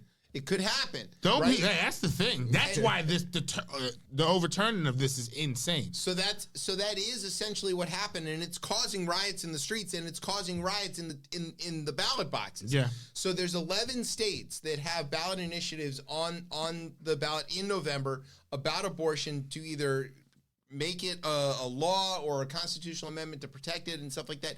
And look at this map. Just look at this map. All right, Maryland, cool. It's fine. It's already going to go. New York, it's fine. It's already going to go. But Nevada, swing state, important. Arizona, big swing state. Las Vegas, big swing state, very important. Montana could swing. Has Democratic senator. Does. It could swing. Don't look at it like it's not. Colorado. Look at Colorado. I think that's that guarantees a blue win there, right? That's already trending that. blue, but it could be a little rough. Nebraska's a hard sell. Iowa's a tough sell. Missouri, hard sell, but not impossible. right? If the suburbs of Kansas City and St. Louis come out, it can happen. And make no mistake, we've said it here before, we'll say it again. There is not, to a man, and I mean to a man, every single Republican elected official either has paid for or facilitated or caused an abortion in their lives. There's not a one. There's not a one. If 1 in 4 women have had to access this kind of health care in their lives, there is not a one that hasn't had something to do with this, either in their family or with their mistress or God knows what else. Several mistresses. Stormy Daniels. Yeah, all of them. So it is, the chickens are coming home to roost on this, and they should never, these guys are so politically stupid, and they did it, and the timing of it's really bad, right? Because they did it right when but they don't care about the timing, because it's more like, right, this has been a war for 50 years. But they're gonna get the win, and it's gonna be so short-lived. It's gonna be so short-lived. The backlash of it, this country does not want. Look, people in Ireland. You gave it to the states, and look what the states are doing. The most Catholic. I don't care about what Rome says. Ireland's the most Catholic place in the world. Very Catholic. In Ireland, people flew around the world to come home to vote to put abortion in their constitution. Yeah. In Ireland. And it's probably older people too, right? All of the people. There's only 16 Irish people in the world. It's a very small population. There's 5 million people in Ireland. A lot of people aren't. There's 5 million people in Ireland. There's 7 times that, 35 million Americans who are of Irish descent. So that just tells you something. That's how much they don't want abortion. No, that's how Catholic they are. But they all went back home and voted to put abortion in their constitution to protect the right to reproductive health care. So if Ireland is doing that, and these evangelical idiots think that they're going to get away with that in these United States, they are in for a rude awakening. They've already met it. Coming. But they've met it already. They met it in the last election. In Alabama. Yeah, they met it in the election cycle. They had to backtrack on that IVF stuff. There was like you said, there was a red wave coming. It didn't happen because people were very upset. You know the best way to prevent a red wave? Access to reproductive health care. Yes. Honestly, I don't feel like, just speaking for the people who I know and like the people in my generation, I don't feel like we have a lot of like motivation to actually like get up and like go into vote. No, there's not somebody that's like. Don't you think this is going to motivate some people? I feel like people only want to vote when they feel like it's somebody that it's like a personal thing, like, oh, I don't like you because you said something mean, like Trump. All right. Well, what they said was it's illegal to be a woman. So now you're going to vote? But I'm just saying, like, versus like having somebody like people respect like people like J. Cole and Lil Yachty and people like, we don't have somebody that's young that's like standing up saying everybody get up and vote. I feel like Uber and Lyft should come out and say, okay, we're gonna take everybody to the polls. That would be it, yo. Uber and Lyft said we're gonna take everybody to the polls. Lyft did that. But if somebody like a celebrity came out and said, I'm partnering with Lyft and Uber, and we're gonna go out and take everybody to the poll, get whatever together. You're only gonna pay $10 to go out and do that. You remember the last dude did this? Because the last person and when you go out was Diddy. Remember the last person who did that? He's about to go to jail for it. But wait, who? But Diddy's the one. But and you know what? Damn, he did. He said, "Get out here." Yeah, with the shirt and everything. And he lost. It was Big L. But I do agree. I understand your point, but the thing is, I really believe that it has to be about the cause, or better yet, the issue. Not just the action. It's not the action. You can't. The days of having a celebrity, no matter who it is, either it's from Beyonce to, CeCe Siwa, whoever she is. Right. It's so mute. I don't know, man. It is so mute. All I heard was "get off That's my why lawn." he said Beyonce, and then he said "down here." CeCe who? Yeah. My point is like you have to base everything off of the cause and the issue. And this issue, I think, especially for women, really has to take precedent. But why isn't a woman that's like a super celebrity coming out saying Taylor Swift? Okay, she Look came at out. the thing that didn't happen at the Super Bowl, So but some how action should afraid she does a lot voter registration. In one tweet, she does. It's insane that much voter. In one tweet, she can deliver Arizona. There's no problem there. But again, my point is, it's kind of unfortunate that it has to take a celebrity to inform the public of Because the what's media going is on. controlled by the people who control the media. And No, it's because young people are a bunch of idiots. Yeah. See, no, Always that's in the that's a bad No, approach. it's not that. I look. It's a bad approach. Catch me doing the thing I'm not usually doing. I'm about to stick up for the Z's. Gen Z, Those guys are super duper informed. they are. They They pay attention. They know a lot more than you think. They even are. though they speak in a language none of us can understand, they definitely know something. They do. And they know that they don't like racism, homophobia, or misogyny. Right.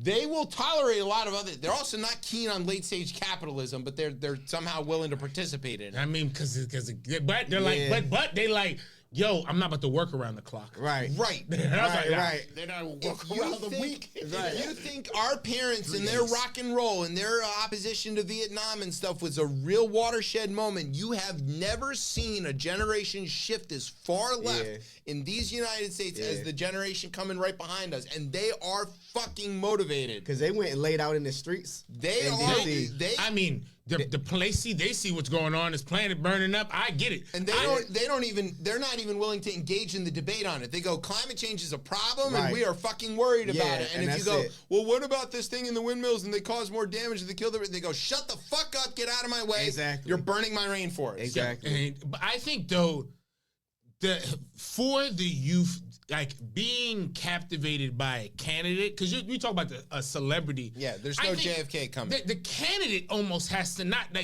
and not like the celebrity like Donald Trump, but like a celebrity that is able to rally people behind like a cause, right? And I think the only place we look like right now, I try to tell everyone, we can't really fuck around. We're trying to find that candidate because they're not here yet. Right. They're not here yet. Right, But what they're is not. here, and I get as a young person, if you look at Joe Biden and you like, this can't be the only option. Yeah, for the future. This can't be it. But it is, but it is for the future because one person wants Good there case. to be votes and people in 2028 to be able to vote democracy. for Yeah. democracy to continue. Another person does not want to do that. That's right. He This is showed the you last his election. hand. He Right. showed you his hand one This is time. the last election. He showed you he will get his mob to run up in the Capitol. We've seen it already. So I get it. Joe Biden And he gets threatened you. out before. And Yeah, he threatened and- out again. Yeah. Joe Biden And gets you. he's clear about it now. He doesn't gets even have you. to win. He just needs to get close because then he can motivate his mob to go try to. We are on the precipice. Right. Like, be ready for that. Yeah. I mean, yeah.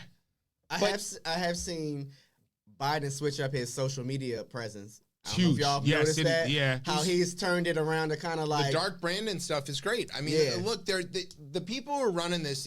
Look, Republicans have always had this problem that conservatives generally don't connect well with youth because of what conservative means, Yeah. and youth means to progress, and that is always a conflict.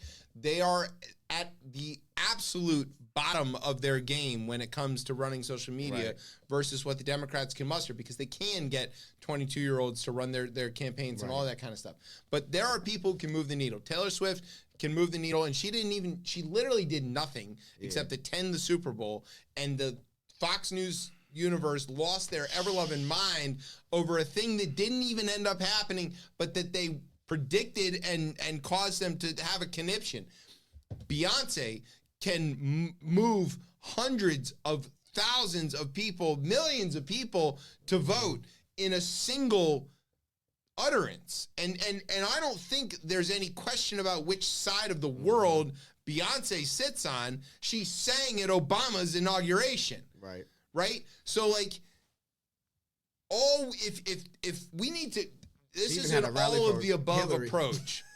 Yeah. I also Make the case on policy for the people who understand policy. Make the case on celebrity for the people who don't understand policy. Make the case on fear for the people who can't be motivated otherwise. I don't care what avenue you take, make that case to everybody and anybody you know and never stop talking about it because the risk is too great. I think at this point, based on what we were just talking about in the last segment, that population takes this, like, to me, that is going to be what drives this. I think 4 years of, like, not thinking about, like, a lot of people voted for, like, I heard it say, a lot of people voted for Biden so they didn't have to think about politics no more. Right. Like, for at least for, like, yo, they didn't want to wanted wake up somebody who every, just would just run the yo, government. I don't want to wake up every day and, like, hear the president in the news. If Trump didn't try to run again, if he'd have taken his L and gone home to play golf or whatever the fuck, Kamala would be the head of the ticket right now. I think so. And Easily. I would have been, think and so. I was ready for that, and I Yeah. wanted that to be the case. But the second Trump said he's back in it, Joey Yeah. B's got to be the guy Yeah. because he's Yeah. the one who can do it. And also, too, I still believe, like, if you're president, once you're president, like, I know what Joe Biden's always wanted to be his whole life. President. And I know some of it is like, yo, I know I can, like, there is, I think all of them have a certain amount of ego to them. Got to. It's Got the to. only way you Got can to. do that type Right. of job. And he's also like, yo, I want to deliver, because quiet is kept 40, 50 years from now, the things that he pushed in his first 2 years, that's gonna be the things we talk about. It's gonna be FDR all over again. It's going to be, and like it's hard to see that in the moment, especially what We're seeing it. 2016 to 2020 was like. Pandemic, But yeah, all pandemic, that changing everything. No, that's gonna be it. And I just don't. I know everybody needs to go out and vote. I think that's going to happen.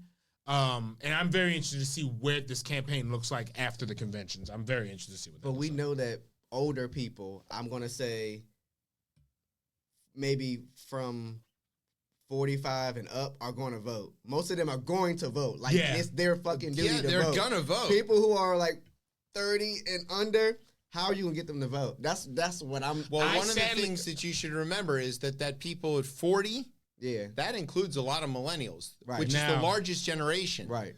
Okay, we outnumber Right. everybody else. The boomers are Right. dying off, Right. and we're the biggest. Right. And the millennials are overwhelmingly voting Democrat. Don't say that. I still got some aunts and uncles still alive. Well, you Don't know, put that thought in my mean, head. but you get the idea. Yeah, no, I mean, I think these. Again, we don't let the foot off the gas. Yeah. Never.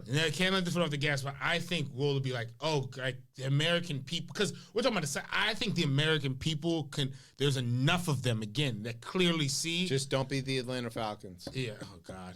Never be last the question, Atlanta though. Falcons. Do you think that the media has pushed the fact that Joe Biden is so old to the youth that they're so focused on that versus Trump being this like, oh my God, this chaotic person? I feel like people are more focused on his age than Trump being a menace. I think there's been a lot of reporting on unequally about his age versus and like his cognitive stuff versus like Donald Trump, who shows it all the time. All the time. But because I do think there's some and like things that really shouldn't matter, because again, the man is old. Yeah. Okay, Both whatever. of them. But is he? But like again, it's not like it's not him. There's a Yes. team. We're not voting for him. We're voting for a group. We're voting for people want to vote for him though or her. I get it. They want that. They want to drink a beer Right. with the friggin' president. It's very weird to me. Those things are We haven't weird. had a president that drinks beer since Obama. I know. But Biden even said he came out and said that he had a speech impediment.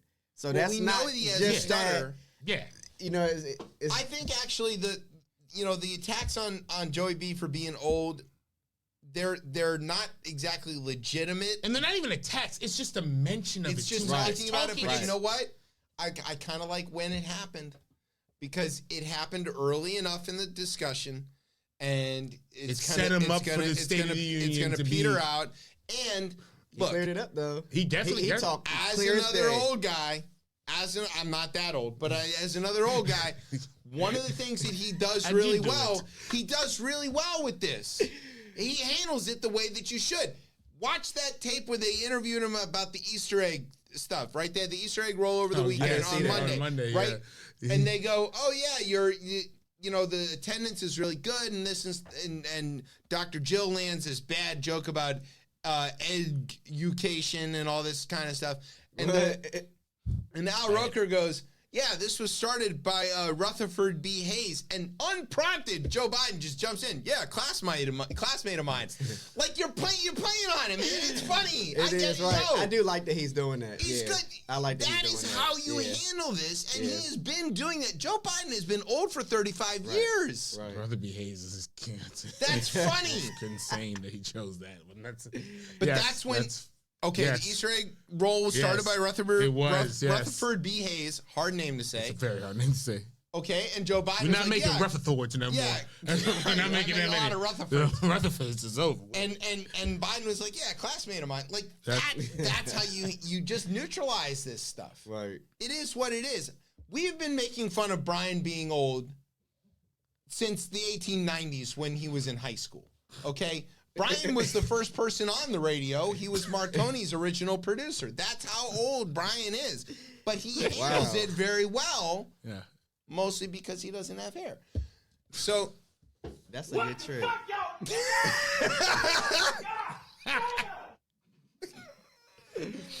All right.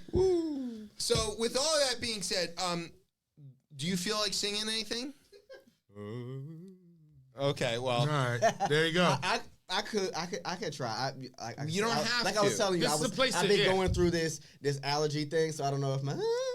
I guess I can try it. So if I have a little moment, All right. Of the tracks that you sent us, because we want to do your official interview, right? Yeah, so we want to do one of your songs on the front end and one on the back end. So the question is, which song do you feel confident that you can handle? Let's do Yearning. Yes, Yearning. All right. So what we're gonna do is we're gonna take a break. But the break is going to be a live performance. You want to just keep using the same mic? Is it sounding good? Yeah. Or do you want to give him the handheld? You want to sing it right there? It's cool. Yep. It's okay. Cool right here. What's going to happen is Bryan's going to set up the track, and he's going to get that going. He's probably going to move the camera because, we want to feature you. And we're going to take a quick break. And we're going to have a live in-studio performance. We're like WPFW. Right. Yeah, we're just like them. Yeah, we're just like them. The next time I'm bringing a band in this. Yeah, we can bring a band. Yeah, we can do that. A drummer. I know the guy who owns this place. Or a guitar. You can cuss in here. I'm learning how to play guitar that's good. a little bit. I cannot. So you should definitely learn to do that. I can only play fake instruments like harmonica. That's not a fake instrument. It is a fake instrument. The but triangle. I can play keys. That's a real instrument. Triangle is a fake. Yeah, it's a fake instrument. Yeah, I can't.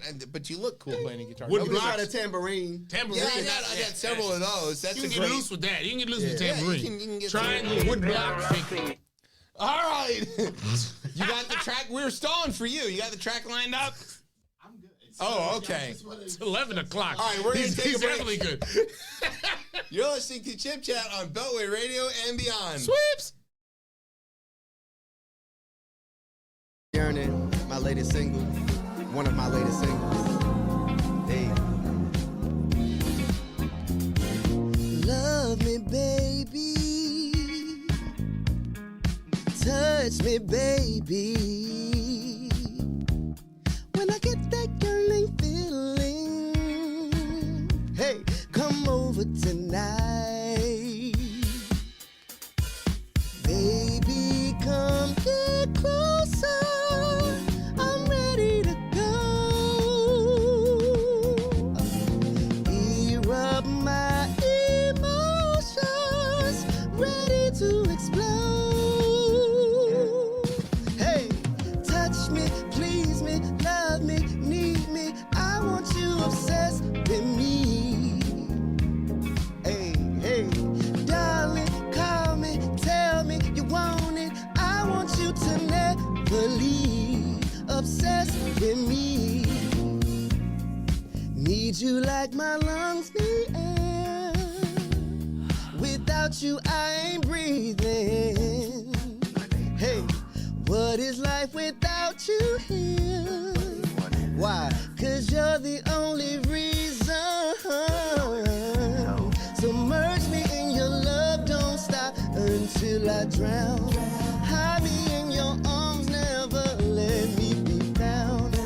Love me deeper, promise you'll never leave.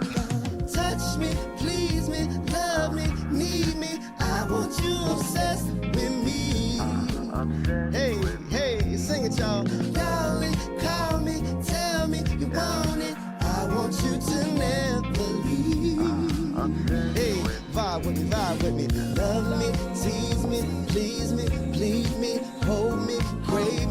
tell her, suck me, fuck me, kiss me, bite me, call me, praise me, amaze me, save me, baby, take me, make me, protect me, obey me, sex me, and drive me crazy, touch me, please me, love me, need me, I want you obsessed with me. Damn. Pussy. Ooh. Welcome back to Chip Chat here on Beltway Radio and beyond. Am I still your host, Chip? I think I don't know. That was incredible. Tez, who are you? You just told him. Wow. That is Jesus. That was our guest, Vontae. Thank you. Right. Hey, listen, several people just got pregnant. Whoa. I'm not the daddy. Yeah, no, we didn't say you were, but that's okay. You the influence. Yeah, you the influence. Yeah. Speaking of Roe versus Wade. Go. Bell that. Yeah. Yo. He's on the right show. He is on the right show. All right, so the last time that we had Vontae here, he was about to release new music, and then as a result of his appearance on this show, went super viral, won several Grammys. Now he's back, more music. He got new music. Sir. Yes, sir. We Yes, played sir. a little bit, and that was a live performance. Officially, welcome back to Chip Chat, sir. Thank you. I'm always honored to come here. This is like one of the very first like shows that really like supported me. Like you, I appreciate it. I appreciate it all the time. We've been with you, I think, all the way back to the old studio. Maybe it's been a long time. Yeah, it has. So first question is, what have you been up to since the last time you were here? You had 3 albums come out. Like every other independent artist, I've been grinding. I've been working, working both 9 to 5. I drive trucks for a living, so that's very difficult trying to do TikToks in the truck because that's what the kids are doing now. So I'm doing Good that. time to practice singing, though. Exactly. Like I do it all the time. Like I used to have it as an excuse. I'm like, dang, I can't do music because I'm driving all day. It's like, well, that's all you doing? You just driving all day? Why don't you just sing in the truck? So, in between my stops, I'll post the camera up the back of the truck and I'll just start singing. Yeah. So yeah, I've been doing that, putting out music, trying to get into some more performances and trying to get out of my own way because I feel like I am my biggest problem in the last couple of years. And because of COVID, it kind of took a toll. It took 3 years away from us. Right. So now I'm like, damn, I got to play catch up because I just turned 31 last year. Woo. And so those 3 years were robbed from me. And so I'm like, damn, I got to hurry up and scramble and try to get it. But I've been doing really good. I will say otherwise, I've been doing very, very, very good. So you put out like 2 albums worth of music, I think, since maybe 3. Yeah, a couple little projects here and there. I put out an EP called Too Damn Tired. Right. I had some demos that I just kind of put together. I didn't think and about. they had like a whole cover album. Yeah, a whole cover album. Got a remix album. Yep. Yeah. So do you find, I guess, when you put out like the demos or like, there's times where it's like songs are sitting around and it's like maybe I fell out of love with them and I don't. Do you find when you get to release the music that maybe you didn't intend to release in the beginning, does that kind of open you up to do like, hey, I can now do new shit? Yes. There's a song that I sent to you guys. I think you guys have it called Ain't Got Time. And I woke up one morning and I was just frustrated because every time, I think I said this before, every time I get ready to go to work, the ideas come, like the music comes, I'm like writing. Because what you really want to do is that, Woo! right? Like when I'm telling you, the creativity just comes early in the morning when I'm getting ready to go to work. Wrong time. Yeah, it's like I can get it in, the lyrics come, and then on my days off, I'm like, damn, I can't write nothing. Jesus, you're right. But you got a notebook? That's what you got to have, like, I got voice memos on my Yeah. phone of like yearning of me with just randomly doing it. And then when I get in the studio, I'm like, let me go to these voice notes and these voice memos and I pull it up and I create the song. But back to what you were saying, yeah, those demos, like the Too Damn Tired EP, like I put that together. I literally have like voice memos, voicemails from people who were like calling me. Like around that time, I wasn't taking calls. Even now, I haven't talked to my sister in probably maybe about a year. I love you. I'm sorry. I'm working. Call your sister. I'm working on some things that personally I feel like I just need some space. Oh well. And yeah, okay. I just want people to You allowed that. That's another thing. You're a human being. Another thing I want people to understand is that when people say they need their space, kind of give them their space. Yeah. Just know that I'm okay. You know what I'm saying? That's I'm true. posting He's online. He's here I'm on here. Chip Chat. I mean, he's I saying love hi. y'all, and so yeah, and so those demos. What does they say? Proof of life. Yeah, right. Yeah, Hold up the there it goes. newspaper. Right. Yeah, and so like I was supposed to call my brother on the way up here tonight. I definitely didn't do let's that. call them. No, we're not doing that. But yeah, those demos really helped me because I have voice memos of like my sister, my mom, just different people calling me, and I put those in a EP, and I'm like, I hear y'all, like I love y'all, so I put this into a project, and I just put all of it together. And when I listen back to it, it really helps me like throughout my day. Those days where I'm not feeling the best, where I'm writing about like feeling alone, or days where I'm feeling like imposter syndrome is kind of kicked in and stuff like that. That demo really helped me. So go check that out. I love when artists be like, nah, it helped. Like, because, right, it should be, like, the music should be for us first. Like, it has to start with, like, making you it. should DJ to yourself. Yeah, like, I have to be the one to listen to this and be like, oh, it helps me. Because that's the only way the fans could even, like, connect with it, like, on a deeper level at also, all. Also, if it turns out to be a hit, you're going to be playing it for the rest of your damn True, life. you better like the song. You better like the song. That is a good point. Yeah. You know? Speaking of which, so you had your cover album, I guess. Was it a full album, or was it just like a series that you were doing on social media and YouTube? Yeah, like I was just putting out a lot of covers over so and over. It was very cool. What was your favorite song to cover? Because you did a bunch. Probably the one that the video is nominated for a Telly Award. It's damn. And the beat goes on just like my life. The Whispers. Yeah, the Whispers. Yeah, that one. Yep. I was gonna say The Whispers. There's one of my favorite groups. The video of you doing that, you look the happiest. Yeah, I was like, I was in it. I was in it. That's dope. I was in it. Which gets me to another question, which is not in order of these questions, but in a lot of these cover videos, you're holding that red cup. What is up with this red cup, and what is in the red cup? Okay, so in my family, I have a cousin. Her name is Missy Chu. She's actually on the And the Beat Goes On song. She did like a little remake of, that lady when she was like, boy, we had a time last night. Yeah. So my cousin, she sent me that as a voice memo to my phone one day, and I saved it. And so when I was doing that cover of And the Beat Goes On, I was like, let me throw this on there, because we love old school music. So in my family, she's always the one that's holding a cup in her hand. It don't matter if that bitch is empty with 2 pieces of ice at the bottom. She dancing on Facebook Live with the cup. It's like it's her thing. It's like a balance weight. Right. It does. Right. It's like, hey, I'm lit. I'm lit. I can't throw darts without a pint. There you go. Yeah, there you go. Exactly. No, I'll literally put water in a pint glass just to balance me when I'm throwing darts, even if I'm not drinking beer. Damn. That's true. So the cup is basically like, she started it. You paying homage to her. And so everybody, we do that in my family. We holding our That's cups, dope. we drinking. So what's in the cup? I usually find something to put in there. It's either wine, it's either a quick shot. It's got to be something you can't wreck your voice. No tequila. Right. No tequila. I try to stay away from tequila. Okay. Yeah. I mean, I tried love to do tequila. that. I tried to do that We love one tequila. time.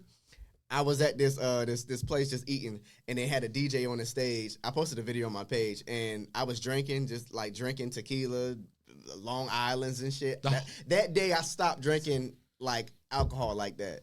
And so We never have. What is that? What is?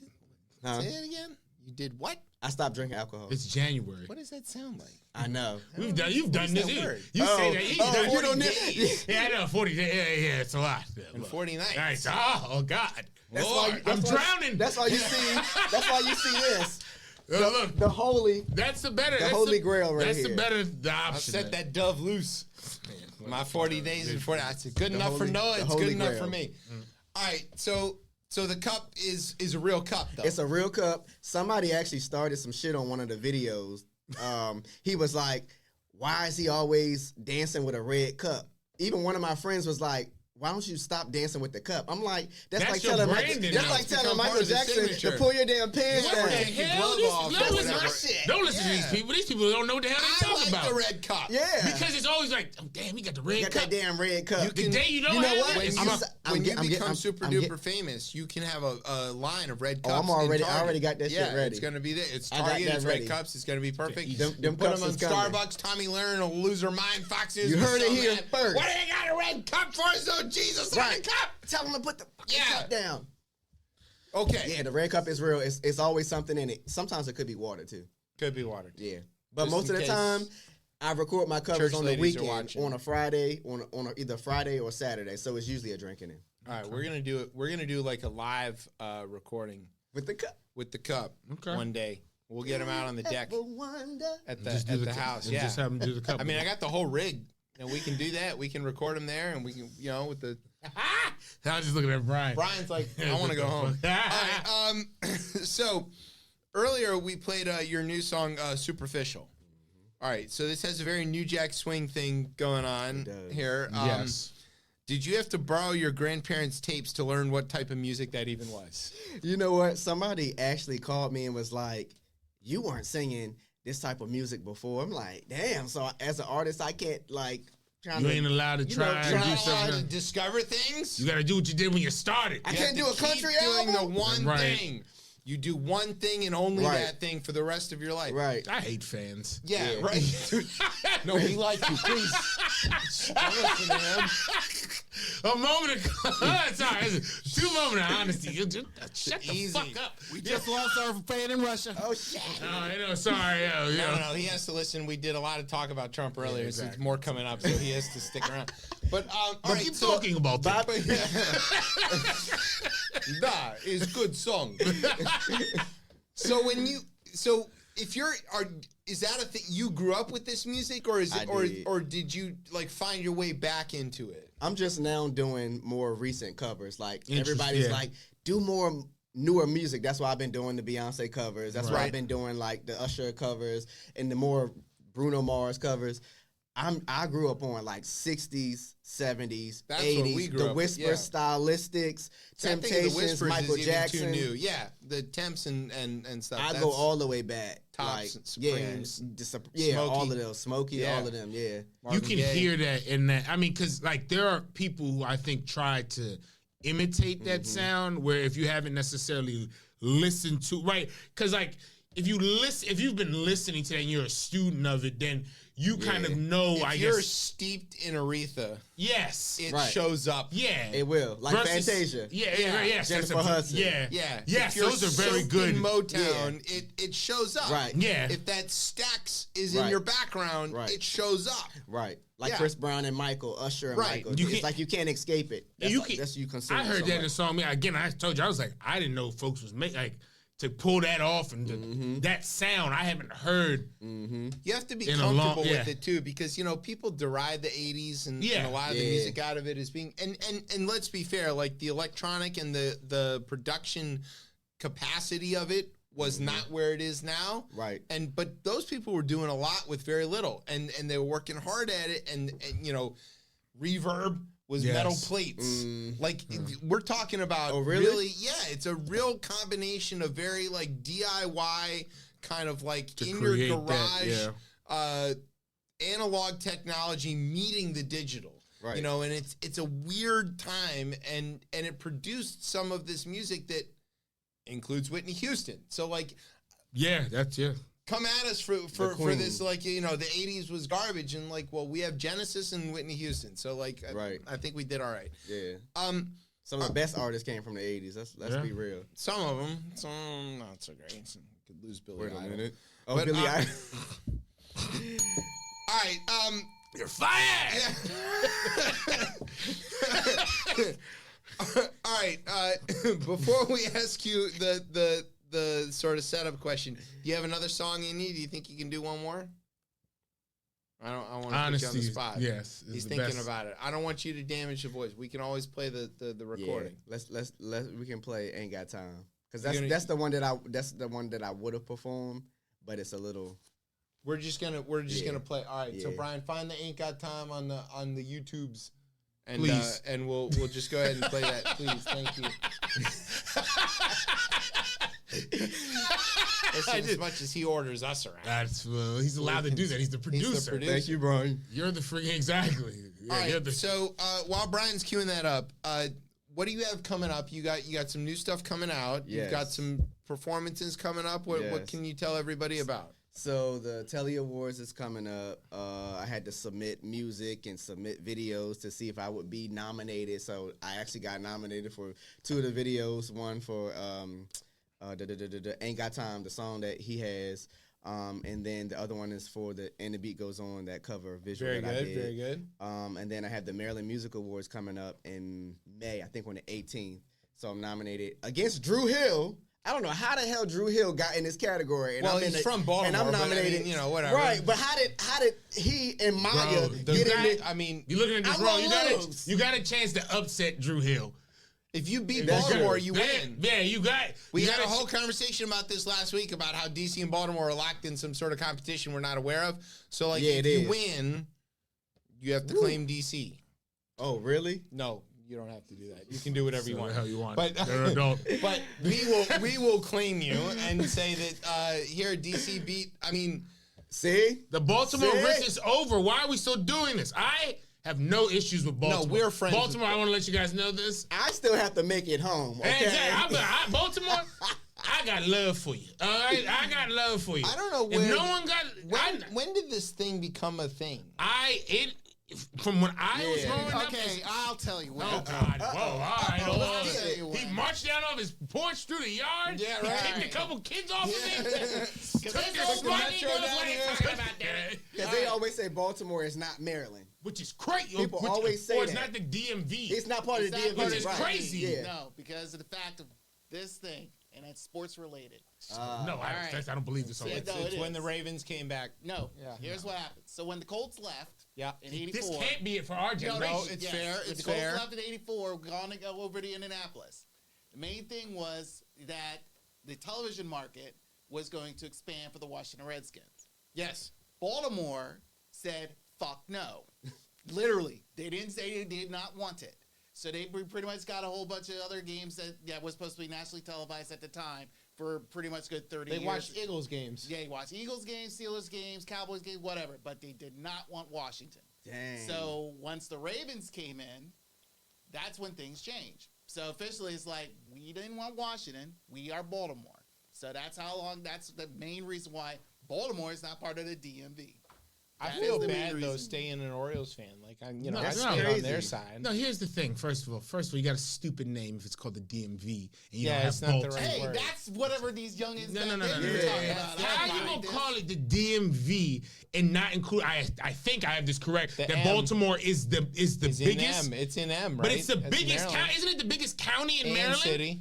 And city, right? Yeah. How did that? And then don't let me get started on Richmond, where people don't claim that. Yeah. Which isn't Rich? It's Virginia, but People isn't don't even Richmond? wanna let Woodbridge isn't it- into If the I have this DMV. correctly, is Richmond? That's it's It's a big. capital. capital, right? But the it's capital. in Southern Virginia. No, So it's British- not. These are states. No, it's not. Hey, you're This talking. is you know why- what? Hey, whoever created those 3 letters and mixed it in just because The they don't want to Department say of Should be anything Motor called the Vehicles. DC Metro Yeah, they region, don't want to Metro say area. it. They the wanna Baltimore abbreviate Washington things. region, as it used to be at Yes, one time. but you got called that. again back in when I was younger. We end up saying In the it's like we want to 1890s. abbreviate things. We create these screwy acronyms and abbreviations because we want to make things simpler for us. To You know say. what? You know what the name of the airport is, right? Donald Trump Airport. No, not Whoa, yet. whoa. Wait a minute now. Can you imagine? We already got Can you one. imagine? In No, Canada, they were If we rename get Dulles. Reagan and Trump, that's They're crazy. they're trying to rename Dulles. That was the I know, I thing. saw. Yeah, Are they? that's it. All right, so At least the we got Thurgood the out here. airport Thank is God. BWI. yes, Independent Thurgood Marshall. Yeah. Do you know what BWI stands for? Yes. It's Baltimore, Washington, in between. That's what that is the name of the airport. And that's how we should think about the region. Yes. Yes. So we should just call it the BWI, There's not the a- DMV. I'm not.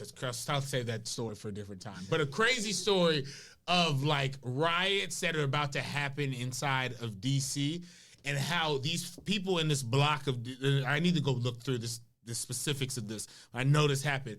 They had to protect their neighborhood from the white people coming to run into it. Yeah. And they ran to Baltimore and was like, yo, we need guns. And they got the guns from the ball and it came back. This is like in 1980. I'm going to go. It's before the Second War, yeah. Yes. It's between the wars. It's one of the few times where they weren't able to get into a neighborhood and destroy it because literally there was a relay of yo, they're coming tonight. We need someone to go up to our friends in Baltimore, bring us some guns to protect our neighborhood. It's a real story that has happened. So Baltimore had the weapons, the artillery. Yes, and they were like, yo, we need to go and get this to protect it. And again, that is the type of unification that we need to bring back, okay? I think that's fair. I mean, look. I have no beat. I was trained growing up in D.C. to hate Baltimore. I wasn't. I was trained. I was trained. Who trained you to do that? Everybody disliked Baltimore. It was all yo, what the hell? Don't go to Baltimore. It was crazy talking Baltimore. Yeah. Baltimore folks in the year two. They don't speak English. Yeah, and the Look here, I'm with it. I have no issues with them. Harbor's a nice place. People say I have a Baltimore accent. I'm like, what the fuck? Mate, I don't know. No, but when they were interviewing all the people on the national news about the harbor and stuff, and I was like, oh, I can hear it. Yes, you can hear it. Yeah, look, I ain't got no beef with those. I don't got any beef with them. I like Baltimore. I like people from Baltimore. I got no problem. I mean, I'm an O's fan. Yes. I don't understand who taught you this. It was always those damn Expos. Okay, I blame them. Those damn Expos. Well, I was gone. I was gone. Yeah, as soon as the day came, I was out. So where are you from? I was born in Washington D.C. So I was. He's born in Great Britain. Yeah, I was. He's British. But I grew up. I still live in my childhood home in D.C. I still have my living my childhood. Yeah, we're DC kids, Southern Maryland. Yeah, well, that's Calvert. You should be DC then, not Baltimore. There's nothing wrong with Baltimore though. You can be. It's okay. It's a region. Baltimore, not Baltimore. That's how they say it too. Baltimore. There's I heard it's called Bodymore too. Yeah, so that's edit that out. When people say what is the accent in the Mid-Atlantic, and it's like, well, here's how you know. There's an airport called Baltimore Washington International Airport, and there are several T's in that word, and we don't know where they are. Lost. We have never found them. Lost. Right. There's somewhere Baltimore, Washington in between. Lord Baltimore is turning his grave. Yeah. Oh, I bet he is. Yeah, what's Wes Moore is governor. Oh God. Yeah. He's turning in his grave. Somersault. Hey, good on it. Look. Anyways, yes, no issues with Baltimore. Shout out to Governor Moore, by the way, doing a dynamite job with the bridge stuff. Probably someone we'll see in 2028. Yep. All right, Bryan, you got the track ready? That's the biggest filibuster we've done. Yeah, that was pretty good. It's like that whiskey that we once drank the entire bottle of. That was tequila. All right, we're gonna play the song. And do you want to set this up for us or tell us anything about it? Sure. So Ain't Got Time came from me being tired, frustrated, irritated. And I got up one morning and I got in my car on my way to work, and it just was one of those days, you get in your car and I'm like, damn, speed it, move, speed it up. And so it came from frustration. I literally turned my voice memo on and I recorded my whole way from home to work, and I wrote the song using the stuff that I said in there and from, That's real songwriter stuff right there. Yeah. So that's how this song came about. All right, we're going to play the track. You're listening to Chip Chat on Beltway Radio and beyond. Sweeps.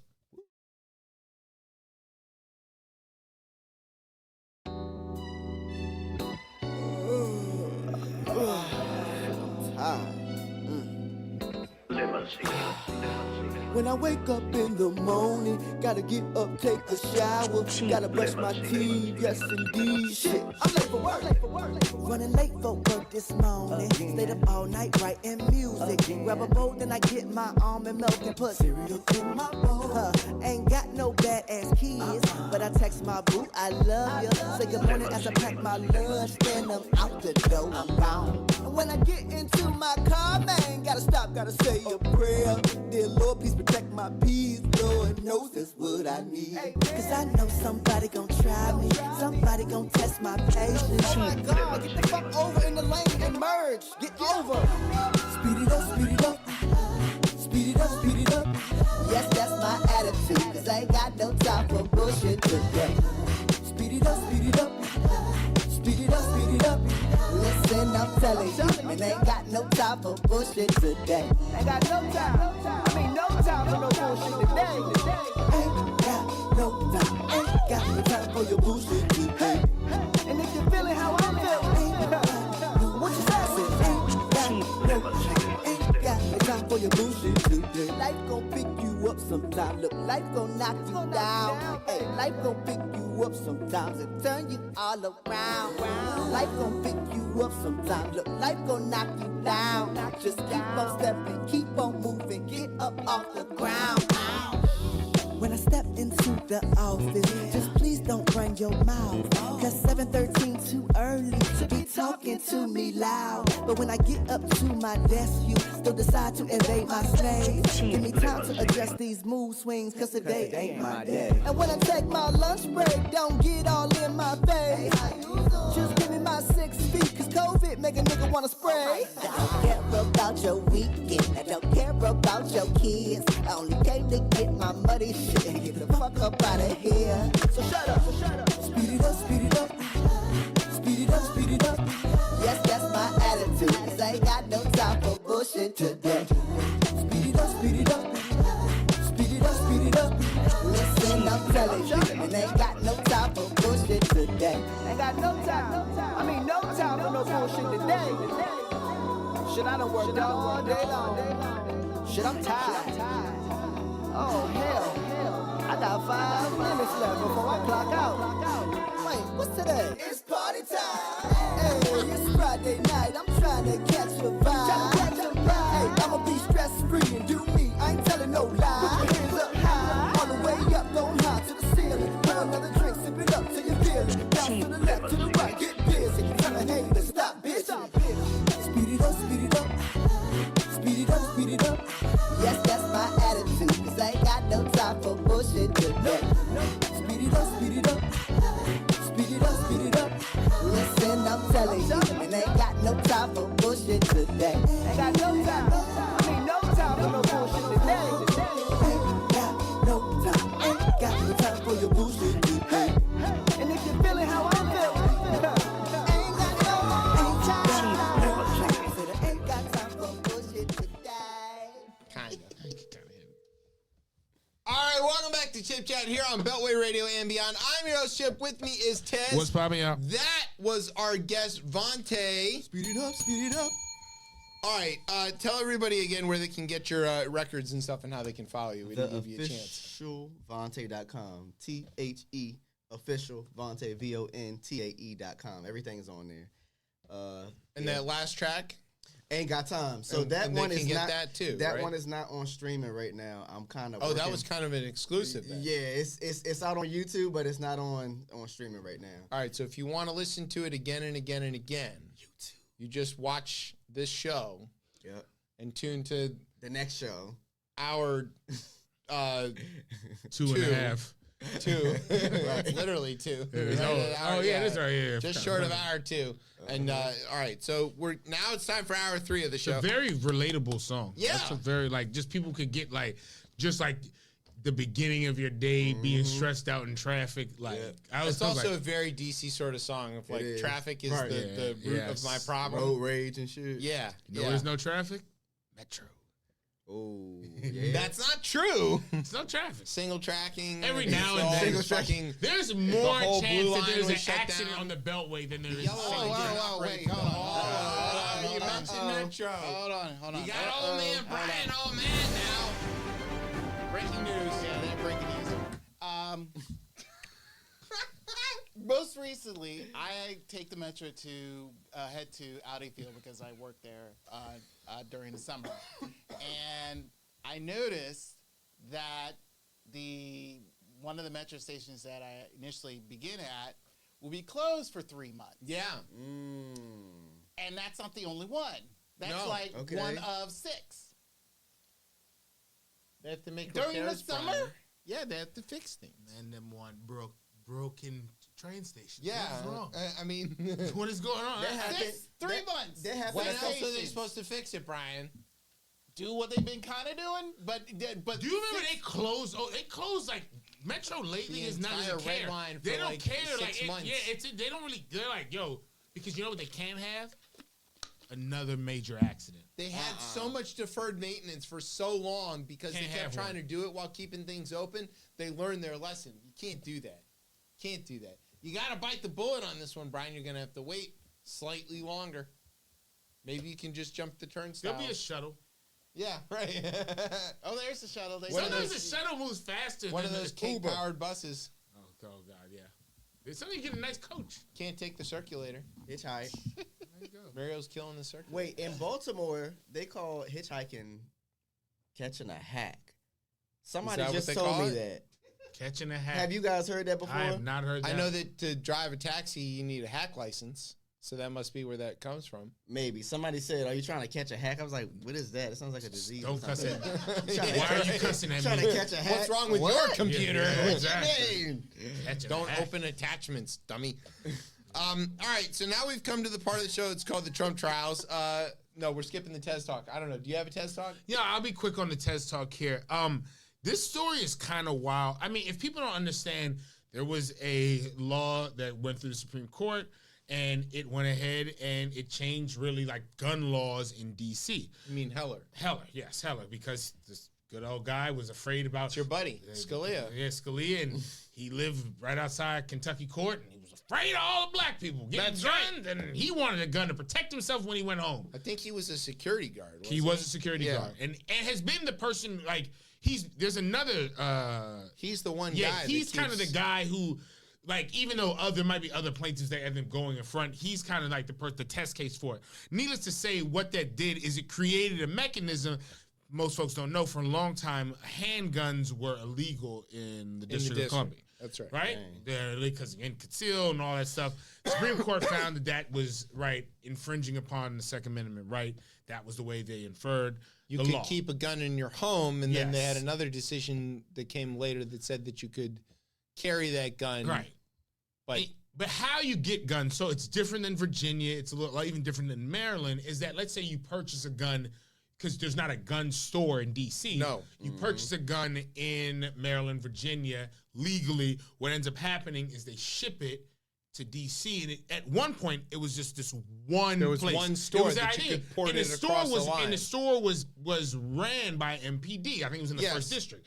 I think it's like a FFL, and I forgot the acronym. I think it's like firearm. It's a federal lease- firearm, lease- a federally licensed firearm dealer. yeah, yes. and that was the government. Like the MPD was the actual person who did this.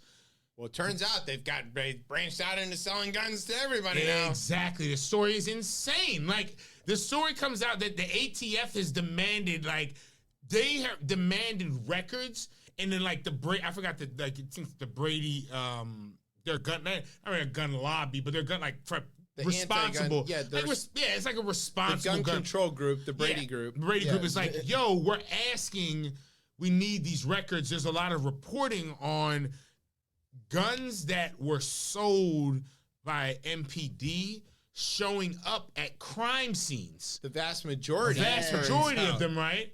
Almost as if They were planning them? MPD was selling guns Into the people- community. Ah, shit. It almost again.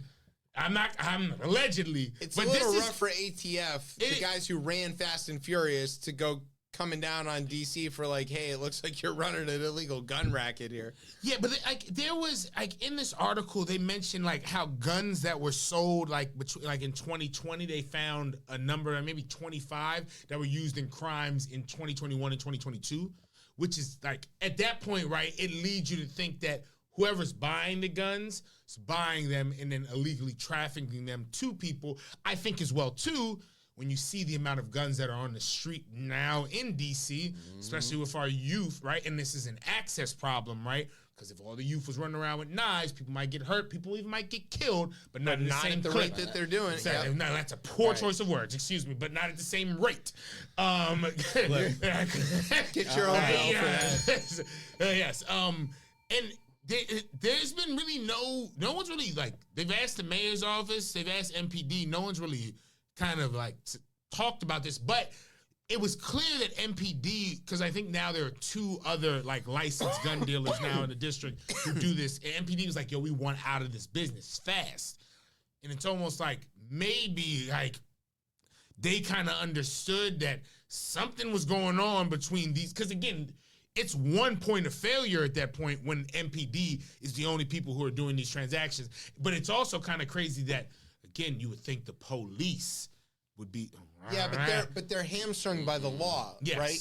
If They have to. Yeah, if the seller and the purchaser are both legal to do it, and they pass the checks, they got to sell it. So Yeah, like they're not gonna that's say nothing about it. right, and they're porting them across according to the law. What they're not able to do legally is anticipate what that buyer is going to do with the gun afterwards. And so Right. if these are straw buyers or people who can pass background checks so that they can move these guns legally into the district and then distribute them otherwise. Because now that the Heller decision says, look, just being caught with a handgun isn't a felony. right. This is the thing that people aren't really getting. They're going, oh, well, DC government, here's the story on Fox News, right? A black government has failed yet again to, and is purposely flooding the streets with guns and increasing When crime it's the flip. and making it dangerous. Because when the reality is, constitutionally, the MPD has to do they this. don't want to do this. They're being forced to do this by Scalia and the gun nuts. And then the laws are such that these things are moving through regardless of the desire of the city. And then the city wants there to be bans on handguns, but they can't have bans on handguns because of the Heller decision. Like, that is the truth of the story, but that is not the story that's going to be told. And I thought in here, kind of the Brady group said something interesting where they were like, yo, we're not against guns. We're just against kind of the illegal sale of them, right? And, right, that just goes back into a part of the Constitution and no one wants to talk about, right, if you want to talk about the Second Amendment, is well-regulated, right? If we're going to be originalist about this, right? If you Even in the Heller decision, Scalia specifically wrote that states could regulate how they want to run their gun laws. Right. That seemed like a reasonable thing to him. So, but it's just a tie-in when you see, I mean, and granted, again, like, but these things are happening. Like, hey, when you see teenagers slapping people over the head, bringing out AK-47s, Right. like this is a direct, like, this is where it's happening.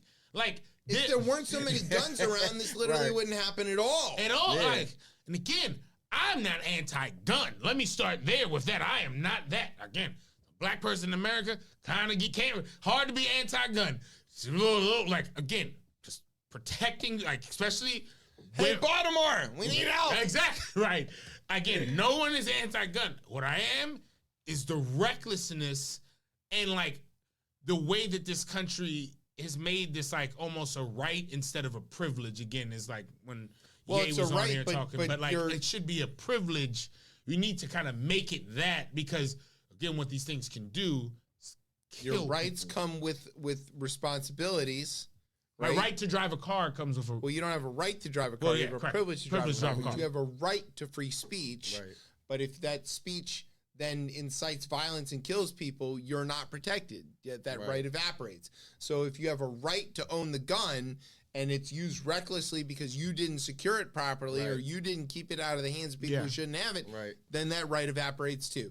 And you know, there's simple things like even time and time again, if you talk to people who own guns, even these NRA right-wing gun nut white supremacist sour cream on their taco supreme kind of guys, right? And you say, shouldn't the people who own the guns be responsible for keeping them out of the hands of people who ought not have them? They all will say yes. Yeah. And if it turns out that parents leave things for their kids to get, those parents should be locked up. They say that. They all say that. Everybody agrees on this. There's no disagreement, except that in Congress, anything, no matter how benign or simple or obviously agreeable it is, that uses the word firearm, They're is like, a no-go. leave it alone. Don't touch it. Yeah, It's don't ours. touch it. Don't. Because as soon as you make people have to be responsible for the use of their guns, the next thing you're going to do is take away their nuclear bombs. And like, nobody said that, but also like, chill out on who has nuclear bombs. Don't worry about that. We need it. There's 450 million guns in this country. There's 350 million people. What's that extra 150 million guns doing? Yeah, that's the stats. This might sound crazy, but as a more modernized society, do you think that they could change the gun? Actually, like, make it so that the person who bought the gun, there's technology. your There is handprint, technology your for whatever, that. you're There's only able technology to use it. Nobody else. There is lots of technology for that, yes, and there's all There's kinds a of business opportunity yes. for it. Well, and there's companies that are making these, and there are people who are buying these things that are like thumbprint locked, Right. and all that stuff. And there are people who argue that that's not safe because if you're incapacitated and your wife picks up the gun, she can't shoot it. The or Supreme whatever. Court also, once those come out, is going to vote against. Like this current court will vote against. Well, those we're things. nowhere near that. Well, again, because they're not there. But eventually, if that happens, they would turn like It if would it's- never be considered legal to require an identity lock on a gun in the United States. because it goes Because against the the whole Second principle. Amendment would Yeah. never allow that. You have a right to bear arms. But Whose you bear arms? the arm, Any like the arms. arm. We gave you the arms. You have the right to bear your arms. To the Right. people who take that thing, those 27 words to their logical Yeah, they don't extension, the play about idea that. A is different court can make a different if decision. I pick up your gun, I've got just as much a right to bear that as you do. That is the way that they look That's at how it's that. interpreted now. A different court can interpret that differently. It could. We need a different court. Mhm. That's why you also should go vote. Go vote. Because that, like the bigger picture, again, we're talking about a long game. There's some old people on that card. Sonia, I mean, Sonia? look. Yankees fan. But a lot of them are appointed for life. Exactly. So Yes. it's like the playing only for- way all of that them. they can get out is if they croak and fall over. Or they retire, Yeah. like we Under- got Bryan to retire, Yeah. and then he wrote a book recently. I need to get that. We did that. We definitely did that. We were on here. That We was were on crazy. it. Retire Bryan. Yeah, retire Didn't Bryan. what's her Nancy said she was gonna retire, but then when Trump said he was running again, she said she was gonna stick around. Well, she stepped down from leadership, Leadership, yeah. Okay. She's no longer. but yeah, she's did- still running for a seat because she can win. Yeah, and she fundraises. And she fundraises. Insane. Yeah, leave Nancy alone. All right. Now we're on to the Trump trials. Yes.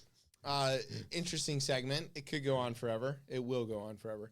No. Latest updates. I can't wait to hear this. All right. So here's what happened: is that there is a person who is nominally a judge in Florida. Her name is Eileen Cannon. This is insane. Yeah. This is She's a very bad judge. She's I like that not picture. good at this. Someone needs to step in. Yes, the 11th Circuit. It has. This isn't. It's gone too far at this point. It has definitely, and we've run up against it. So here's what happened, is that Trump tried 2 arguments in her court to say that he wasn't guilty for hoarding all the documents in his bathroom. And she sort of listened to some of these arguments because he appointed her, and she has less law experience than Tez and I combined, Yes. which is true. Yeah. So, she issued this thing where she asked the prosecutors and the defense to respond to these potential jury questions that are usually asked at the end of the trial after all the evidence is presented. Both of the things that she asked them to give an answer to are legally not possible. They're not real things. It's like asking a referee before the first snap of a football game to rule whether or not the end line in tennis is legitimate as out of bounds. It's like, well, yeah, it's the out of bounds. So I don't know if it hits the line. Also, we're not playing tennis. So she issued this request because he has to. Special Prosecutor Jack Smith did respond to it. He wrote a 26-page response that says, everything you said is wrong. Here's all the legal findings, precedents, and citations about why you're wrong. If you dare go ahead with this, I am going to appeal this to the 11th Circuit yesterday, and we're going to file what's called a mandamus motion, which says they're going to take you off the case and put a competent judge on it. This is not a thing that prosecutors often do. Because most judges don't push them to this point. Yet not only that, but They it also don't just break the law. It also looks pretty bad if you're trying to usurp a judge when, maybe you just disagree with them. This isn't a disagreement. But in this case, she's so far off the mark on the law that the threat of a mandamus is very, very real. Okay, so she issued that. The Trump people also responded. Does that happen often? Almost never. I've Almost never. really heard Like of that handful happen. of cases in the history of the United States.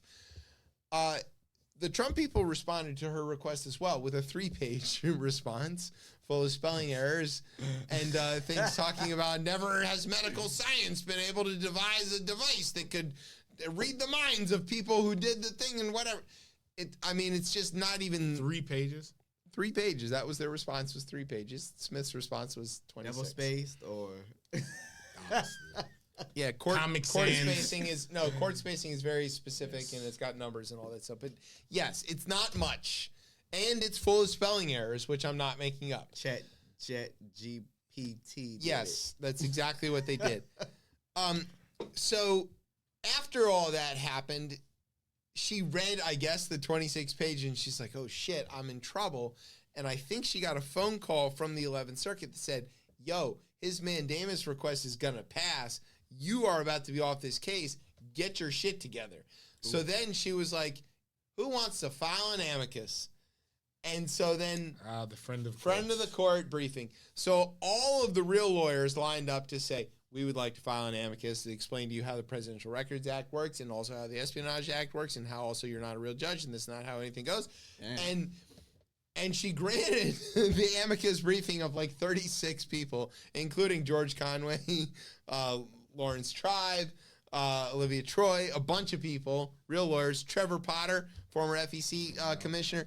It's a whole list, and she's got to backtrack off of that. And then later today, even she issued a ruling. Trump tried to get the whole case dismissed based on a misinterpretation of the Presidential Records Act, and she's like, those aren't words, and that's also not the act, and also the number you cited is the thing for creating Sesame Street, and you can't use that in court, and please go home and read better. And so that got thrown out. That's just one of the things. Okay, other things was Trump took another L in a similar bit. We haven't even gotten up to New York yet. We're down in Georgia, where he motioned to dismiss the case where Fonnie Willis is bringing the case for him threatening all of the Georgia officials over the election on the basis that it was his free speech right to threaten them and tell them they better find him 11,781 votes or else, and that's free speech and he's allowed to do that. Judge McAfee said, no. Oh, you could almost even argue that request, if you look at the act of voting, is like free speech. He's blocking that. Mm-hmm. He's also still the president. So like, what are we doing? Why insane? It was a dumb filing, again, full of spelling errors and written by people who barely have law degrees. Like, it's not real court stuff. He used to have lawyers. Used to. Michael Cohen's testifying against him next week. Speaking of which, up in New York, where Michael Cohen's about to be testifying, is where Trump's on trial for paying off Stormy Daniels with campaign money. Can't do that. Again, it's you can pay the porn star to keep your mouth shut. You got to use your own money. But if you're a broke fake billionaire, maybe you don't have your own money, so you use campaign money, and then you get Michael Cohen to lie about it, and then he does some time in jail. But it turns out eventually people are going to find out, which is exactly what happened. So he's on trial for that, and he's about to go to jail. That trial starts on the 15th, on tax day, which is very ironic for Donald Trump. He has spent the last several weeks telling all of his supporters where the judge's daughter lives and how to kill her. So the judge issued a gag order and said, "You're not allowed to do that." And Trump said, "Watch me do that." And so then he keeps doing it. So this then is the judge that went on TV? Yeah, Juan Marchand. God, which is he shouldn't have to do that, but he did that was have wild. to do That's that. A sad point. Like a judge. So then he expanded the gag order, to which Trump said, "Thank you, sir. May I have another?" Because he's into that. That's true. Didn't he have a picture or something of Biden? Something. Yeah, he tweeted he fake tweeted. He posted a picture, a video that somebody else took of a pickup truck with a decal of Joe Biden hogtied on the back of it. Yeah.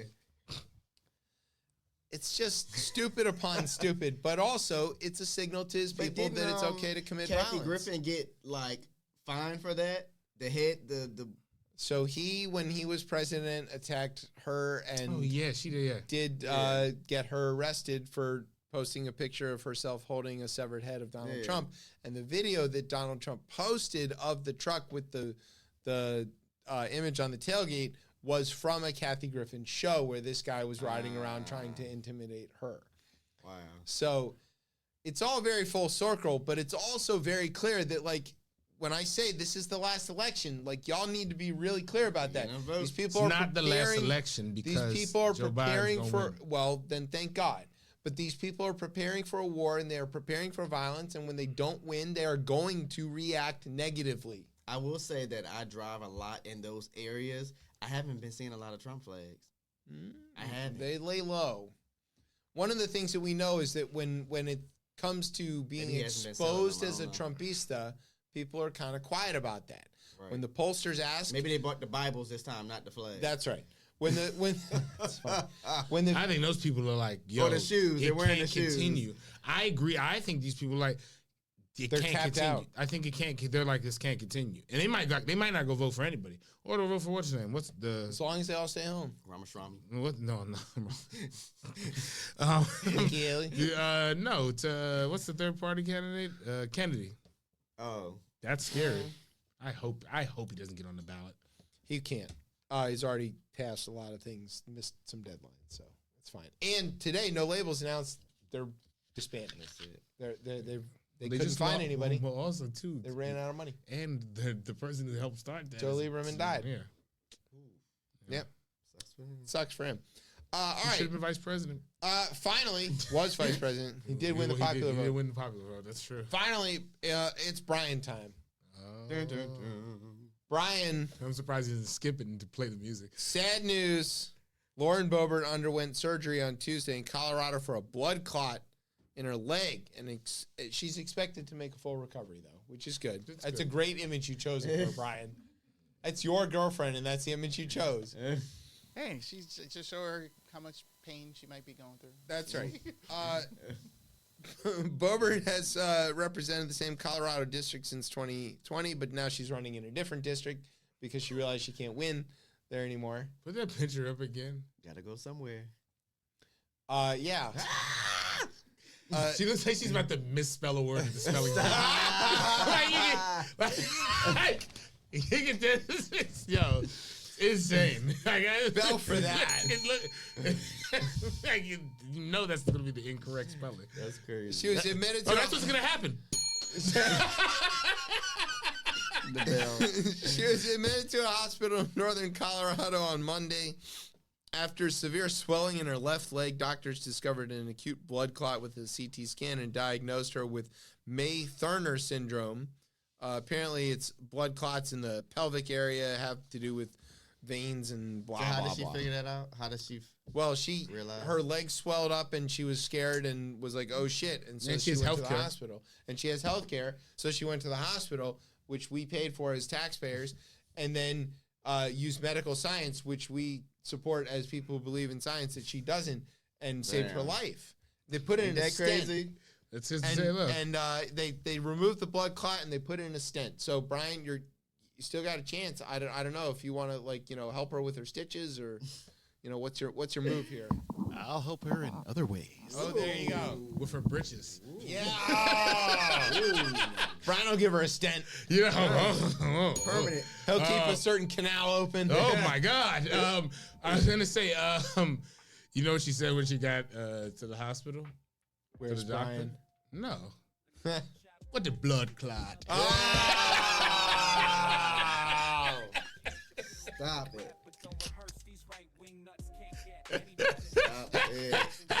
The Z's love that word, by the way. do love it. They don't know what It's it a means. terrible word. Bumbaclot, but they're all After the Z they're all is A, into it. right? Yeah, Alpha, the alphas. yeah. Yeah, So they're all, what's after that? we don't know yet. Beta. Those kids aren't born We yet. haven't made Betas. Yeah, make it there. Betas. We had enough of them. The soy boys. Oh God. Ugh. All right. That's us, right? Yeah, I think so. All right, you hear the music? That's me rapping. Kind of, maybe. So that means we've come to the end of the show. Yeah. Thanks to Vontae for hanging out with Yes. us. Go get his music. Where can everybody follow you at? The Official Vontae or theofficialvontae.com for everything. There you go. All right, thanks to Bryan and his willingness to help Lauren Bover with her pelvic blood clots. Thanks to NOTN for keeping us on for another week, maybe. No idea. Thanks to our radio partners, the FCC, the FTC, and the HBCUs. Thanks to our home on the interwebs, coplaymedia.com, and thanks as always to our family here at Beltway Radio for making us sound as smooth as Jack Smith's beard. All right, where can everybody get you on social medias? He looks like he should be in like a Just for Men's. He looks like a hostage. A lot of the time. You can find me on Instagram at Ketchum Cordy. You can find me on that hellscape that is Twitter at DC Cortez. And you can find me being a flaming liberal on Blue Sky at DC Cortez. All right, you can find me and the show on the Twitter at ChipChatRR. You can find us on Facebook or Instagram at RipChipChat. And, of course, every Thursday night here on Beltway Radio and Beyond. I'm Chip. That says that's Vontae. That's Bryan. You've been listening to Chip Chat on Beltway Radio and Beyond. Blood clot. Please vote.